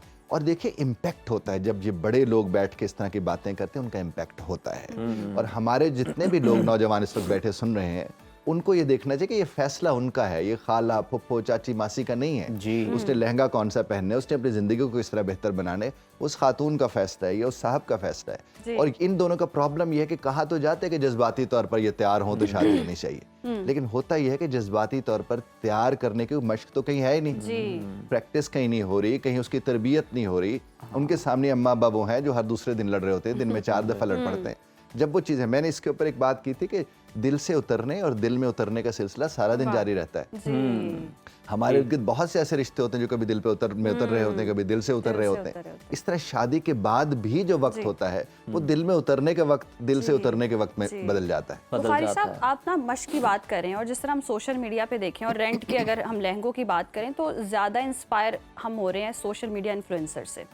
और अगर उनको देखें तो खुद वो पीआर के पहनते हैं। ये रियलिटी सबको पता होनी चाहिए कि ये शादियां पीआर पे होती हैं, पूरी शादियां पूरे इवेंट स्पॉन्सर होते हैं, लहंगे स्पॉन्सर होते हैं, तो उनके लिए भी ये रेंट वाला ही लहंगा होता है। 2 घंटे के लिए उन्होंने पहना, बाद में वो लहंगा चला गया, उनके फरिश्तों को भी नहीं पता कि ये लहंगा दोबारा होना है उनके पास या नहीं होना। इवन गाड़ियां तक सब स्पॉन्सर होती हैं, सब कुछ पीआर पे होता है। तो एक आम जो लड़की जो घर में बैठी है वो इतनी ख्वाहिशें पाल लेती है, उसका बाप ये सारी जिंदगी की जमा पूंजी कैसे लगाएगा? और वो अगर ब्याह देगा बाद में सारा दिन कर्जों में डूबा रहेगा, सारी जिंदगी कर्जों में डूबा रहेगा। सारी कहानियां जो आपने बताई, बाकी जो आपने पीआर या उसका कहा, तो हमारे सामईन नाजरीन के लिए बात है कि वो सब किराए के होते हैं, वो उनके नहीं होते जो पहन के फिर रहे होते हैं, वो किसी और के होते हैं, वो वार्डरोब किसी से आए हुए होते हैं, वो किसी और के होते हैं और वो आते इसीलिए किसी और के हैं कि देखें इसने पहना हुआ, आप भी पहनिए और आप भी पहनिए, और फिर उसके साथ ज़ाहिर ज़हन बनता चला जाता है। अब आप फरमाएं। लेकिन एक बात मैं आपसे अर्ज करूं जी, ये जो जिम्मेदारी है ना जनाब, इसको समझने की जरूरत। शादी को हम लोग जिम्मेदारी समझते ही नहीं, और जब आप उसे जिम्मेदारी समझेंगे आप अपने रिश्ते से लुत्फ ले सकेंगे।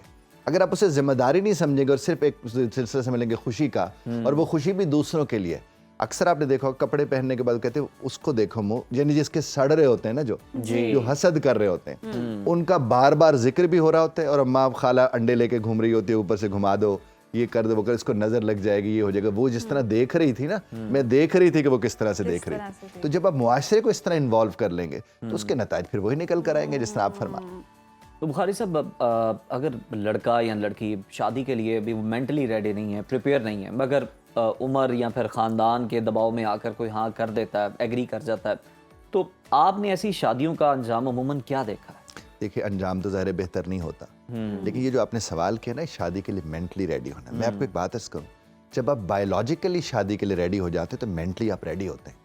अच्छा, ये कहना कि फाइनेंस भी रेडी होता है मैं फाइनेंस पे आपसे अर्ज करता हूँ। जब आपने लफ्ज़ मेंटली इस्तेमाल किया ना, मैंने आपसे कहा बायोलॉजिकली जब आप शादी के लिए तैयार होते हैं तो मेंटली भी आप शादी के लिए तैयार होते हैं। जब आप मेंटली शादी के लिए तैयार होते हैं तो आपकी ख्वाहिश ये होती है कि मैं फाइनेंस की तरफ, मेरे पास फाइनेंस होगा तो मैं शादी करूंगा, नहीं उसको निभा पाऊंगा। लेकिन मेरा ये मानना शुरू से रहा है फाइनेंस का शादी से ताल्लुक नहीं है। शादी से ताल्लुक आपके बुलूगत से है, उसका ताल्लुक, और यकीनन आपको मेंटली शऊर यानी आपके अंदर हो कि आप उसको निभाना जाए। लेकिन वो शऊर आएगा कहाँ से जनाबे अली? वो आपके उस घर से आता है जिस घर में एक माँ की सूरत में पहले एक दुल्हन मौजूद है। अगर उस घर के अंदर वो स्वभाव सलीका ठीक चल रहा है तो वो शऊर अता हो जाएगा, और अगर वहां पर वो सलीका मौजूद नहीं है तो चाहे वो 45 बरस का बच्चा हो उनका, वो तो शऊर उसकी जात का हिस्सा नहीं बनेगा। इसलिए शऊर को उम्र के साथ बड़ा असरअंदाज होता है। वो शेख सादी रहमतुल्लाह अलैह फरमाते कि बुजुर्गी बाकलस्त न के बसाल, बुजुर्गी का अक्ल से ताल्लुक है, सालों से ताल्लुक नहीं है। तो आप इस बात को हमेशा एक बात ज़हन में रखें कि वो शऊर भी उसी मुआशरे ने अता करना है जिसने ये तकाबली जायजे का शऊर दे रखा है कि उसने इस तरह के कपड़े पहने थे, उसने उस तरह के पहने थे, वो भी तो उसी मुआशरे ने दे रखा है।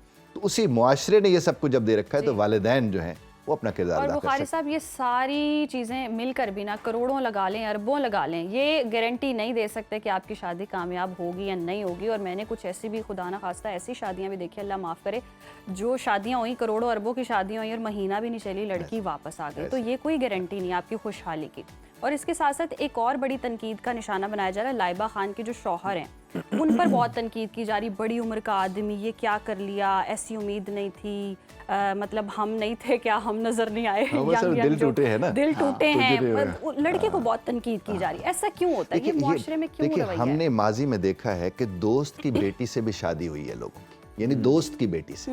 अब शादी होना तो इंतहाई शरई और अखलाकी अमल है, और उसमें कहीं ये नहीं कहा गया कि अगर आपकी उम्र इतनी है तो आप उससे शादी नहीं कर सकते।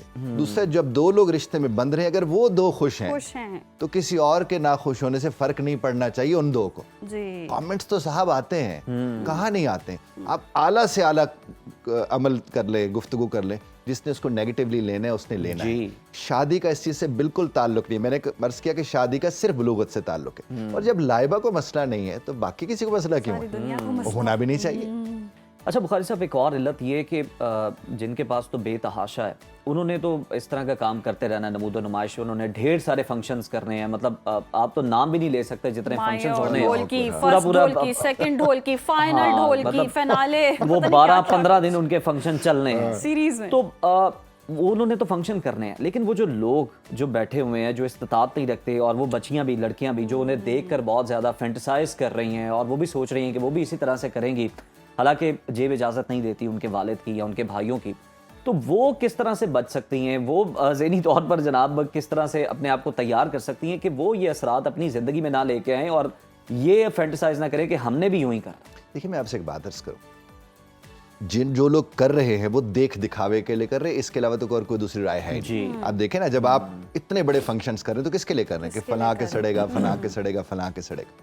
और अगर वो जो पढ़ी लिखी बेटियां बहनें हमारी घरों में बैठी हैं, वो अगर इसको देख रही हैं तो उन्हें ये सोचना और समझना नहीं चाहिए कि इसको भुगतेगा कौन? अब्बा। और अगर वो वाकई अपने बाप से प्यार करती हैं, अपनी वालिदा से प्यार करती हैं, अगर उनका भाई कमाते उससे प्यार करती हैं, वो तो कभी भी ऐसा नहीं सोचेंगे। और माकूल सोच इनको रखनी है जिसने भुगतना है। जिनके पास पैसा है उन्हें तो फर्क नहीं पड़ रहा, तो करना है। तो जिनको फर्क पड़ रहा है सोचना तो उन लोगों ने है जिसकी तरफ आप इशारा फरमाए, जो आइडियलाइज कर रहे हैं जनाब अली। अब आइडियलाइज तो उस चीज को किया जाता है जिसकी शरई हैसियत भी हो। अब आइडियलाइज निकाह को आप करें, उसकी शरई हैसियत है, जिसकी अखलाकी हैसियत। लेकिन अगर आप आइडियलाइज नमूदो नुमाइश को करेंगे तो उसकी तो वैसी अखलाकी हैसियत कोई नहीं। तो उसने देखना है कि मैंने जिंदगी किस तरह से गुजारनी है। और मैं आपको बात अर्ज करूं, जो इस तरह की सोच रख के शादी में जाएगी, बाप का पैसा लगवाएगी, कर्जे उठवाएगी, क्या वो अच्छी तरह बसेगी? वो उस घर को भी अच्छी तरह नहीं देख सकेगी। तो ये वालिदैन ने देखना था कि हमने अपने बच्चों के अंदर क्या बात पैदा की है। देखिए, जब तक वालिदैन अपना किरदार अदा नहीं करेंगे, हर चीज बच्चों को मुतासिर करेगी। अब मुझे पता है कि अगर मैं अपने घर में मैं देखता हूँ कि मैं अपनी बीवी के साथ ठीक हूँ, यकीनन मेरा बेटा अपनी बीवी के साथ ठीक होगा, उसे होना पड़ेगा। इसी तरह से अगर मैं कहीं जाता हूँ, मैं कहता हूँ नहीं बेटा ये नमूदो नुमाइश है, मैं इसका ख्याल नहीं रखूंगा, तो मेरा बेटा भी कभी नहीं रखेगा, मेरी बेटी भी नहीं रखेगी। और अगर मैं ही नमूदो नुमाइश कहता हूँ कि जरा शरीकन आगे लगनी चाहिए, तो उसके तो फिर नतीजे बुखारी साहब, यकीनन घर से ही ट्रेनिंग होती है, तरबियत होती है। और नॉर्मली हम वेस्ट को फॉलो करते हैं हर चीज़ में। वो भी एक दिन की वैसे शादी करते हैं, ये हमारे इतनी सीरीज चल रही हैं और पता नहीं क्यों। और मुआशरती तौर पर क्या रवैया होना चाहिए? वो चर्च जाते हैं, आप मस्जिद जाएं, निकाह करें। वन डिश को लाजिम किया जाता है, वन डिश हो जाए, लेकिन इस तरह की कोई ऐसे देखिए, बुनियादी तौर पर ये फैसला तो उस घर ने करना है। तो ये फैसला उस घर ने करना है कि उसे देखिए, आज हम आप बैठे क्या कर रहे हैं कि यार आप कर्जे में डूब जाएंगे, प्लीज ऐसा मत करें, हम ऐसा बैठे उनको करें। और अगर उसे फिक्र ही नहीं है तो डूबने दे उसे, फिर वो खुद ही भुगत रहा होता है, लेकिन उससे शादी में वो बरकत नहीं आती है। आप देखिए, मैं अक्सर लोगों से कहता हूँ, ये जो आप इतने ज्यादा दहेज में देते हैं, कि आप उम्रे के टिकट दे दें उनको। उसका बेनिफिट क्या होगा कि वो वहां रब के घर से होके आएंगे और खूबसूरतियां लेकर आएंगे। और फिर बुखारी साहब, एक और चीज़ है, हम ये लड़कियों के बारे में कह रहे होते हैं ना कि जो मसला है हमारे यहाँ, हमारे माशरे के अंदर, कि तुम्हें जहेज में दे दिया था, जायदाद ही भाई आप वो जायदाद में भी ले लें, लेकिन आप ये जहेज कम करके, नमूदो नुमाइश कम करके आप वो पैसे लेके गोल्ड बना लें। तो लाइबा का मशवरा है, वो आपके काम आएगा सारी जिंदगी। गोल्ड बना ले। वैसे आप अपने बच्चों का भी सोचे। गोल्ड तो समझ से बाहर हो गया। अब देखिए, यानी लाइबा ये भी कहे कि वो 1 तोले गोल्ड बना ले, 2 तोले बना ले, क्योंकि उतने में शादियां नॉर्मली हो रही है। और अब तो खैर दूसरे वाला भी, वो क्या उसको बोलते हैं, वो लम्मा साजी जो हुई होती है, सोने के ऊपर पानी चढ़ा के भी लोग जी वो भी चलती है। लेकिन सोना आजकल ठीक है, सोना दोनों तरह से ठीक है। आप हमारी सारी गुफ्तगू से कन्विंस हैं? मैं बहुत कन्विंस हूँ, बस देख चले हम अमली मुजाहिरा भी देखेंगे। मैंने आपको पहले कहा था तैयारी मेरी पूरी है, बस अल्लाह नेक नसीब करे, आमीन। अल्लाह हर देखने वाली बच्ची के नेक नसीब करे और कोई बेहतर सबब निकाले। और वाकई नमूदो नुमाइश के लिए शादी ना करें, एक जिम्मेदारी है शादी, खुशी के लिए करें, जहनी तस्कीन और जहनी सुकून के लिए शादी होनी चाहिए। बहुत शुक्रिया बुखारी साहब आपके वक्त का, और होपफुली आपको समझ आया होगा। हमने तो ये समझने की कोशिश की, अंडरस्टैंड करने की कोशिश की। हमारा इसमें कुछ नहीं है, ये आपके भले की बात है, जितनी हमने की है, तो बस आइडियलाइज करना छोड़ दें, वो लोग आपके रोल मॉडल नहीं। ब्रेक शामिल करते हैं, देखते रहिए सुनो पाकिस्तान। नाज़रीन, स्किन की बीमारियों की अगर हम बात कर लें तो ये इंसान को सिर्फ जिस्मानी तकलीफ ही नहीं देती, बल्कि इसे समाजी तौर पर भी उस शख्स को तन्हा कर देती हैं। जैसे ख़ास तौर पर हम सोराइसिस की बात कर लें, कुछ लोग तो आम एलर्जी समझकर इसे इग्नोर करते हैं, निगलेक्ट करते हैं, जबकि बाज़ इसे कंटेजियस समझते हैं और मरीज से दूर भागते हैं कि कहीं उन्हें भी ये चीज़ ना हो। ऐसे ही है। और क्या ये बीमारी हमारे मुदाफ़त के निज़ाम की ख़राबी है? क्या इसका इलाज अब जदीद मेडिसिन में मौजूद है? ये सब जानने के लिए हमारे साथ मारूफ डर्मेटोलॉजिस्ट मौजूद हैं, डॉक्टर कंजा आफ्ताब। बहुत शुक्रिया वक्त का। आम अल्फाज में बताएं, ये होता क्या है चंबल सोराइसिस, और क्यों होता है, क्या अलामात होती हैं और क्या एहतियात करनी चाहिए? जी बिल्कुल, सोराइसिस जो है वो एक ऐसी बीमारी है जो आपकी स्किन की, सिर्फ स्किन डिजीज़ है, और आपका अपना मुदाफ़ती निज़ाम जो होता है, आपके एक मुदाफ़ती निज़ाम के खुली होते हैं जिनको हम टी सेल्स कहते हैं, वो एक्टिव हो जाते हैं और सुपर एक्टिव हो जाते हैं। इतने एक्टिव होते हैं कि आपकी ही स्किन को तबाह करना शुरू कर देते हैं, और आपकी स्किन में इन्फ्लेमेशन या सोजन आ जाती है, और वहाँ पे ख़ारिश होती है, और गोल गोल रेड कलर के प्लाक्स यानी कि निशान पड़ना शुरू हो जाते हैं, जिनके ऊपर ख़ारिश भी हो सकती है और सफ़ेद स्केल आता है, और जैसे ही आप उसके ऊपर ख़ारिश करते हैं तो छोटे छोटे खून के धब्बे आते हैं। ये इसकी बड़ी ख़ास निशानी होती है। और सोराइसिस अमूमी तौर पे स्टार्ट होती है आपकी कोहनियों की बैक से और आपके घुटनों के सामने वाले हिस्से से, और समटाइम्स ये फैल के पूरे जिस्म पे भी फैल सकती है। अच्छा, इसके अलावा कुछ चीज़ें ऐसी भी हैं, वैक्सिंग या कोई और इस तरह की चीज़ें जिससे जो किसी को सूट नहीं की तो उसकी स्किन पे भी हो सकता है? जी, वैक्सीन से तो ऐसा नहीं देखा गया, लेकिन कुछ दवाइयाँ हैं जैसे कि हम बहुत कॉमनली देखते हैं, पेन किलर्स का इस्तेमाल बहुत कॉमन होता है, जैसे ब्रूफेन, या कुछ ऐसी दवाइयाँ जैसे आपकी ब्लड प्रेशर की दवाइयाँ, बीटा ब्लॉकर्स होते हैं। उन मरीज़ों में ख़ास तौर पे देखा गया है कि ये होता है, कुछ लोगों को एंटी मलेरियल्स लेने से सोराइसिस ट्रिगर हो जाता है, तो कुछ दवाइयाँ इसके ट्रिगर का बायस बनती हैं। लेकिन आम तौर पे सोराइसिस जो है वो एक जेनेटिक डिजीज़ है और कुछ एनवायरमेंटल फैक्टर से ट्रिगर हो जाती है। अच्छा, तो ये छूने से भी फैलती है कोई? क्योंकि मैंने अक्सर देखा है जिनको होता है उसके पास कोई बैठता भी नहीं है, खाने पीने में भी उनके साथ एहतियात कर रहे होते हैं। जी बिल्कुल भी नहीं, क्योंकि ये इन्फेक्शियस डिजीज़ नहीं है, ये कंटेजियस नहीं है, ये सिर्फ स्किन की एक इन्फ्लेमेटरी डिजीज़ है, यानी सोजन होती है आपकी अपनी स्किन पे, आप एक से दूसरे को ट्रांसफ़र नहीं कर सकते। और वैसे भी ये 1 to 2% पॉपुलेशन में वैसे ही है। अच्छा। किसी को यूवी रे से ट्रिगर हो गई, किसी को दवाई खाने से ट्रिगर हो गई, किसी को ड्राइनेस से ट्रिगर हो गई। तो इसलिए सिर्फ आपने अपनी ही स्किन का ख्याल रखना है, किसी के साथ खाना खाने से, बैठने से बिल्कुल भी ये नहीं फैलती। अच्छा, जिस तरह से आपने कहा कि 1 से 2% लोगों के अंदर तो ये वैसे ही मौजूद होती है, तो कहाँ तक अगर हम इसको देखना चाहें, को खुद से एनालाइज करना चाहे कि ये ठीक है, इसको मॉइस्चराइज करेंगे तो ठीक हो जाएगा, और कब आपको ये डिसाइड करना है कि नहीं, अब आपको डॉक्टर के पास जाना है, ये मामला ख़राब हो गया? जी बिल्कुल, सोराइसिस का जब भी हम इलाज शुरू करते हैं ना, तो हम परसेंटेज देखते हैं कि आपके कितने % ऑफ बॉडी एरिया इन्वॉल्व है। तो जैसे ही हम कहते हैं आपके 9% से ऊपर जाता है ना बॉडी सरफेस एरिया, तो फिर अलार्मिंग सिचुएशन हो जाती है। क्योंकि उसके बाद आपकी तेज़ी से स्किन पे, पूरी स्किन पे फैलने के चांसेस हैं, क्योंकि ये इन्फ्लेमेटरी डिजीज़ है और स्किन में तेज़ी से फैल जाती है। तो इसलिए अगर तो कुछ 1-2 प्लाक्स हैं जो सिर्फ आपके घुटनों के फ्रंट के ऊपर हैं या कोनी के आगे हैं, तो वो इतनी ख़तरनाक चीज़ नहीं है, लेकिन उसमें भी ज़रूर आपने अपने मौलिद से रब्ता करना है ताकि आपको कुछ मेडिकेशंस दी जाएं ताकि कंट्रोल में किया जाए। अगर हम कंट्रोल अर्ली नहीं करते तो समटाइम्स ये पूरे जिस्म पे फैल के एरिथ्रोडर्मा बन जाती है। एरिथ्रोडर्मा एक बहुत लाइफ थ्रेटनिंग कंडीशन होती है जिसमें पेशेंट को हॉस्पिटलाइज करना पड़ता है और उसको मुसलसल अंडर केयर रखना पड़ता है। और क्योंकि आपको पता है स्किन हमारा लार्जेस्ट ऑर्गन ऑफ बॉडी है और हमारी प्रोटेक्शन है टुवर्ड्स एक्सटर्नल एनवायरनमेंट, और अगर आपका लार्जेस्ट ऑर्गन इन्वॉल्व हो जाए और अंडर कंट्रोल ना आ रहा हो तो आप बड़ी तेज़ी से बड़ी जानलेवा बीमारी साबित हो सकती है। अच्छा, हम देखते हैं अक्सर इसकी दवाइयाँ जो हैं सड़कों पर भी लोग बेच रहे होते हैं, स्पीकर्स में लाउडली बोल बोल के किस तरह की दवाई, वो कितनी कोई सूदमंद होती है? अच्छा, ऐसे बहुत सारे केसेस हमने देखे हैं, ख़ास तौर पे स्टेरॉइड से भरे हुए कुश्ते खाने से, उससे ये बीमारी बहुत तेज़ी से फैलती है। स्टेरॉइड्स की गोलियां लोग देते हैं और उससे क्या होता है कि जैसे ही आप स्टेरॉइड छोड़ते हो ना तो एकदम से पूरे जिस्म के ऊपर सोराइसिस फैल जाती है। तो प्लीज़ अवॉइड करें ऐसे लोग जो कि मुस्तनद डर्मेटोलॉजिस्ट नहीं हैं, वो इसका इलाज नहीं कर सकते, वो आपको हमेशा स्टेरॉइड्स पे लगा देंगे और जैसे ही आप वो छोड़ेंगे तो ये फिर तेज़ी से फैलती है और अंडर कंट्रोल नहीं आती है। अच्छा, टेंशन डिप्रेशन का भी इसके साथ कोई ताल्लुक है? आपका स्ट्रेस लेवल बढ़ता है तो क्या सोराइसिस भी बढ़ जाता है आपका? इस तरह का कोई लिंक है इसमें? बिल्कुल जी, बिल्कुल। न्यूरोक्यूटेनियस एक्सेस इसको हम कहते हैं। न्यूरोक्यूटेनियस का मतलब है कि आपका ब्रेन डायरेक्टली आपकी स्किन के साथ इन कनेक्शन है। तो जैसे ही आप देखेंगे कि आप स्ट्रेस्ड आउट होंगे तो सिर्फ सोराइसिस नहीं, अगर आपको एक्नी है तो एक्नी बढ़ जाएगी, अगर आपको डैंड्रफ है तो आप स्ट्रेस्ड आउट हैं तो डैंड्रफ ऐसे बढ़ जाती है बिल्कुल। किसी भी किस्म का एक्जिमा हो तो इसको हम न्यूरोक्यूटेनियस एक्सेस कहते हैं कि कोई भी आपको स्किन की डिजीज़ है तो जैसे आप परेशान या स्ट्रेस्ड आउट होंगे तो वो बिगड़ जाएगी। सर, अच्छा, हमें कोई ये भी सजेस्ट करें कि इस दौरान किसी को अगर है तो वो साबुन, शैम्पू, क्या चीज़ें जो हैं वो इस्तेमाल करें या इनको इग्नोर करें? अच्छा, ऐसा है कि केमिकल्स तो पसंद नहीं आते स्किन को। जब भी आपकी स्किन इन्फ्लेम्ड होगी, उसमें सोजन होगी तो केमिकल्स उसको बिल्कुल पसंद नहीं आएंगे, फ्रेग्रेंसेस पसंद नहीं आएंगी। तो आपने ऐसी सारी चीज़ों को अवॉइड करना है जिसमें बहुत सारे केमिकल्स हो, फ्रेग्रेंस हो, और बिल्कुल माइल्ड जेंटल क्लेंजर्स रखने हैं, बॉडी वॉश रखना है और सादा पानी से भी धो लें तो काफ़ी है। लेकिन जिस चीज़ का बहुत ख्याल रखना है वो ये है कि सोराइसिस हमेशा खुश्की से फैलती है। जैसे आपकी स्किन ड्राई होगी ना, वहाँ पे पैचेस बनना शुरू हो जाएंगे। तो आपने हमेशा गीले जिस्म के ऊपर नहाने के बाद चाहे कोकोनट ऑयल रख लें, बहुत अच्छा होता है स्किन के लिए।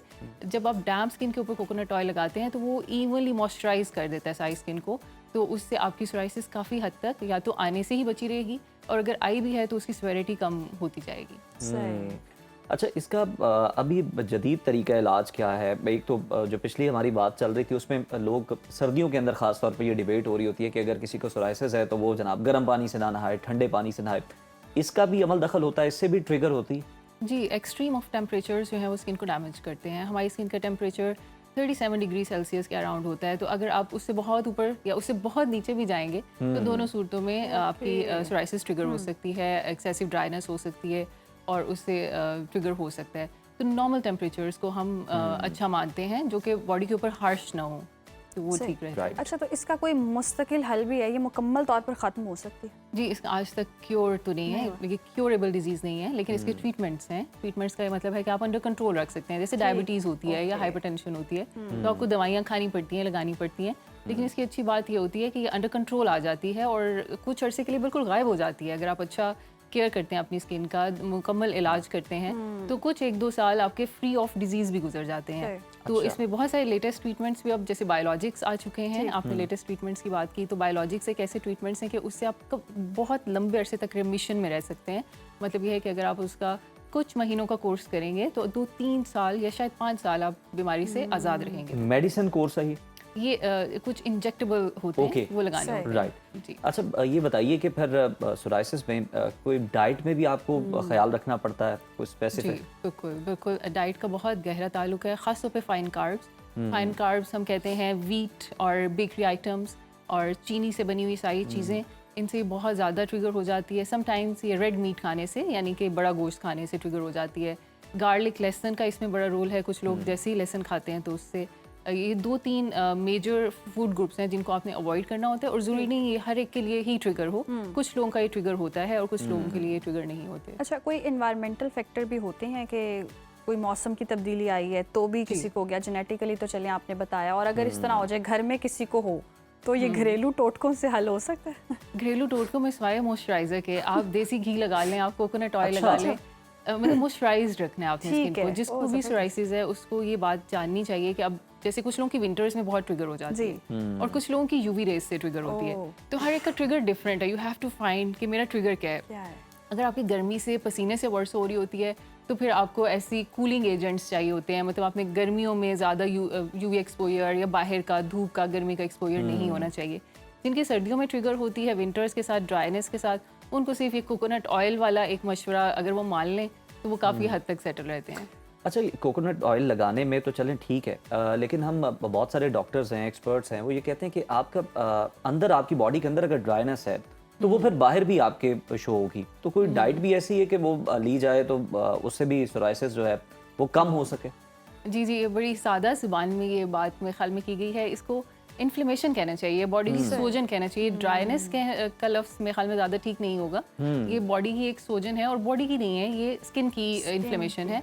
तो ऐसी सारी एंटी इन्फ्लेमेटरी डाइट्स जो कि आपके क्लेंस करती हैं, बॉडी के लिए एंटीऑक्सीडेंट के तौर पे काम करती हैं। जैसे अभी पिछले दिनों बहुत चला था कि आप अदरक का कावा पी लें, और ये चीज़ें जैसे दालचीनी है, ये सारी चीज़ें इनकी एंटी इन्फ्लेमेटरी प्रॉपर्टीज़ जो हैं वो बिल्कुल एविडेंस बेस्ड हैं, उस पर बहुत रिसर्च हुई है। बिल्कुल ऐसी सारी चीज़ें, और मैं ये कहती हूँ कि हमारे सालन में वो सारी चीज़ें होती हैं, उसमें टमाटर, प्याज और सारे मसाला जात और लहसुन, अदरक, ये सारी एंटी इन्फ्लेमेटरी ही डाइट है। लेकिन मेरा ख्याल है कि हम उसे ओवर कुक करके तो उनकी जो अफादियत है उनको ख़त्म कर देते हैं। अच्छा कंजा, ये सर में भी होती है, अक्सर होता है बाज़ लोग सर में बहुत ज़्यादा खारिश करे तो फिर पता चलता है उनके तो यहाँ पे भी मसला है, तो वो फिर कैसे, क्योंकि स्किन का तो समझ आता है, सर में बहुत सोराइसिस की बहुत सारी किस्में हैं। एक्चुअली आपने अभी जो बात की वो स्कैल्प सोराइसिस है, इवन नेल सोराइसिस भी होती है, इवन जॉइंट सोराइसिस भी होती है। तो सोराइसिस की बहुत सारी डिफरेंट टाइप्स हैं। तो जो आपकी स्कैल्प सोराइसिस है वो बिल्कुल डैंड्रफ की तरह आती है। लेकिन उसका फ़र्क क्या होता है कि डैंड्रफ में इस तरह प्लाक्स नहीं बनते, इसमें सोराइसिस में आपको इस तरह रेड तरह के प्लाक्स पूरे हेयर लाइन के साथ साथ नज़र आते हैं, और उसमें खारिश करने से ब्लीड भी हो जाता है। तो ये सोराइसिस होती है। मतलब अगर किसी की डैंड्रफ बहुत स्वेयर है और वो कंट्रोल ही नहीं हो रही तो वो सोराइसिस है। तो उसका बाकायदा फिर इलाज होते हैं, उसके एंटी डैंड्रफ शैम्पूज उसमें कुछ हेल्प कर सकते हैं आपकी, लेकिन कुछ दवाइयाँ हमें देनी पड़ती हैं ताकि उसको हम सेटल कर सकें। अच्छा कंजा, लास्टली मुझ समेत और भी बहुत सारे लड़कों का, ख़वातीन का भी ये सवाल है कि पतंगबाजी करते हुए कट्स लग गए हैं और वो तकलीफ दे हैं। मतलब आप कुछ खा रहे हैं तो वो उसमें सालन लग रहा है, तो वहाँ पे आपको चुभन हो रही है, उसको हमें बताएं कि किस तरह से जल्दी ठीक कर सकते हैं। अरे उसमें जल्दी ठीक करने का एक तो ये तरीका है कि एक अच्छा मॉइस्चराइज़र रखें, सिंपल अच्छा पेट्रोलेटम बेस मॉइस्चराइज़र या सिंपल पेट्रोलियम जेली। इसको ही अगर आप सुबह शाम लगाएं ना तो 1-2 दिन में ये हील हो जाएंगे। लेकिन अगर किसी के कुछ गहरे कट्स हैं तो भी मेरा ख्याल है कि थोड़ा सा स्टेरॉइड लगाना पड़ेगा, लाइक क्लोबिडर्म और बेटनोवेट हर घर में होती है। 1-2 दफ़ा लगाएं या रात को लगा के उसके ऊपर क्लिंग रैप कर लें तो सुबह तक इंशाल्लाह ठीक हो जाएगा। चलें जी, ये मसले का भी हल निकाल दिया। बहुत शुक्रिया आपके वक्त का, और वाकई ये बड़ी परेशान जिल्द के मसाइल बहुत ज़्यादा जो है वो तकलीफ देते हैं, और जिल्द के मसाइल जल्दी होते हैं जल्दी हल होने चाहिए। जिल्द के मसाइल जितनी जल्दी हल हो जाएं वही बेहतर है। और अगर आपको लगे ऐसी अलामात हों और कहीं ना कहीं आपको लगे कि आपकी स्किन में कोई प्रॉब्लम आ रहा है तो अपने मौलिद से रब्ता करें, वरना ये और बड़ी एम्बैरेसिंग सिचुएशन होती है। आप कहीं बैठे हुए हैं और आपको एक्जिमा या सोराइसिस है और आप वहाँ पे जनाब खारिश कर रहे हैं तो वो बड़ा बुरा लगता है, बड़ा नेगेटिव इम्पैक्ट पड़ता है। इसको फौरन जो है आपको ट्रीट करवाना चाहिए, और किसी जनाब मुस्तनद नॉलेज के पास ही जाएं तो वही बेहतर है, खुद से तोड़ के ना आजमाएं। और ये जो कोई स्पीकर में अगर कोई बोल रहा होता है ना ये दवाइयाँ खा लो तो ये मसले का ये बस वैसे ही है। फिर जिस तरह से आप रूट कैनाल कहीं फुटपाथ से करवा लेते हैं या दांत चेंज करवा लेते हैं वहाँ पे, ये सेम वैसा ही है। सही मुआलिज से रब्ता करना है, जैसे कि उज़ैर ने भी कहा और डॉक्टर कंजा ने भी कहा, तो एहतियात करें। प्रोग्राम का वक्त खत्म हुआ, चाहते हैं हमें दीजिए इजाज़त, कल फिर मुलाकात होगी। अल्लाह हाफ़िज़।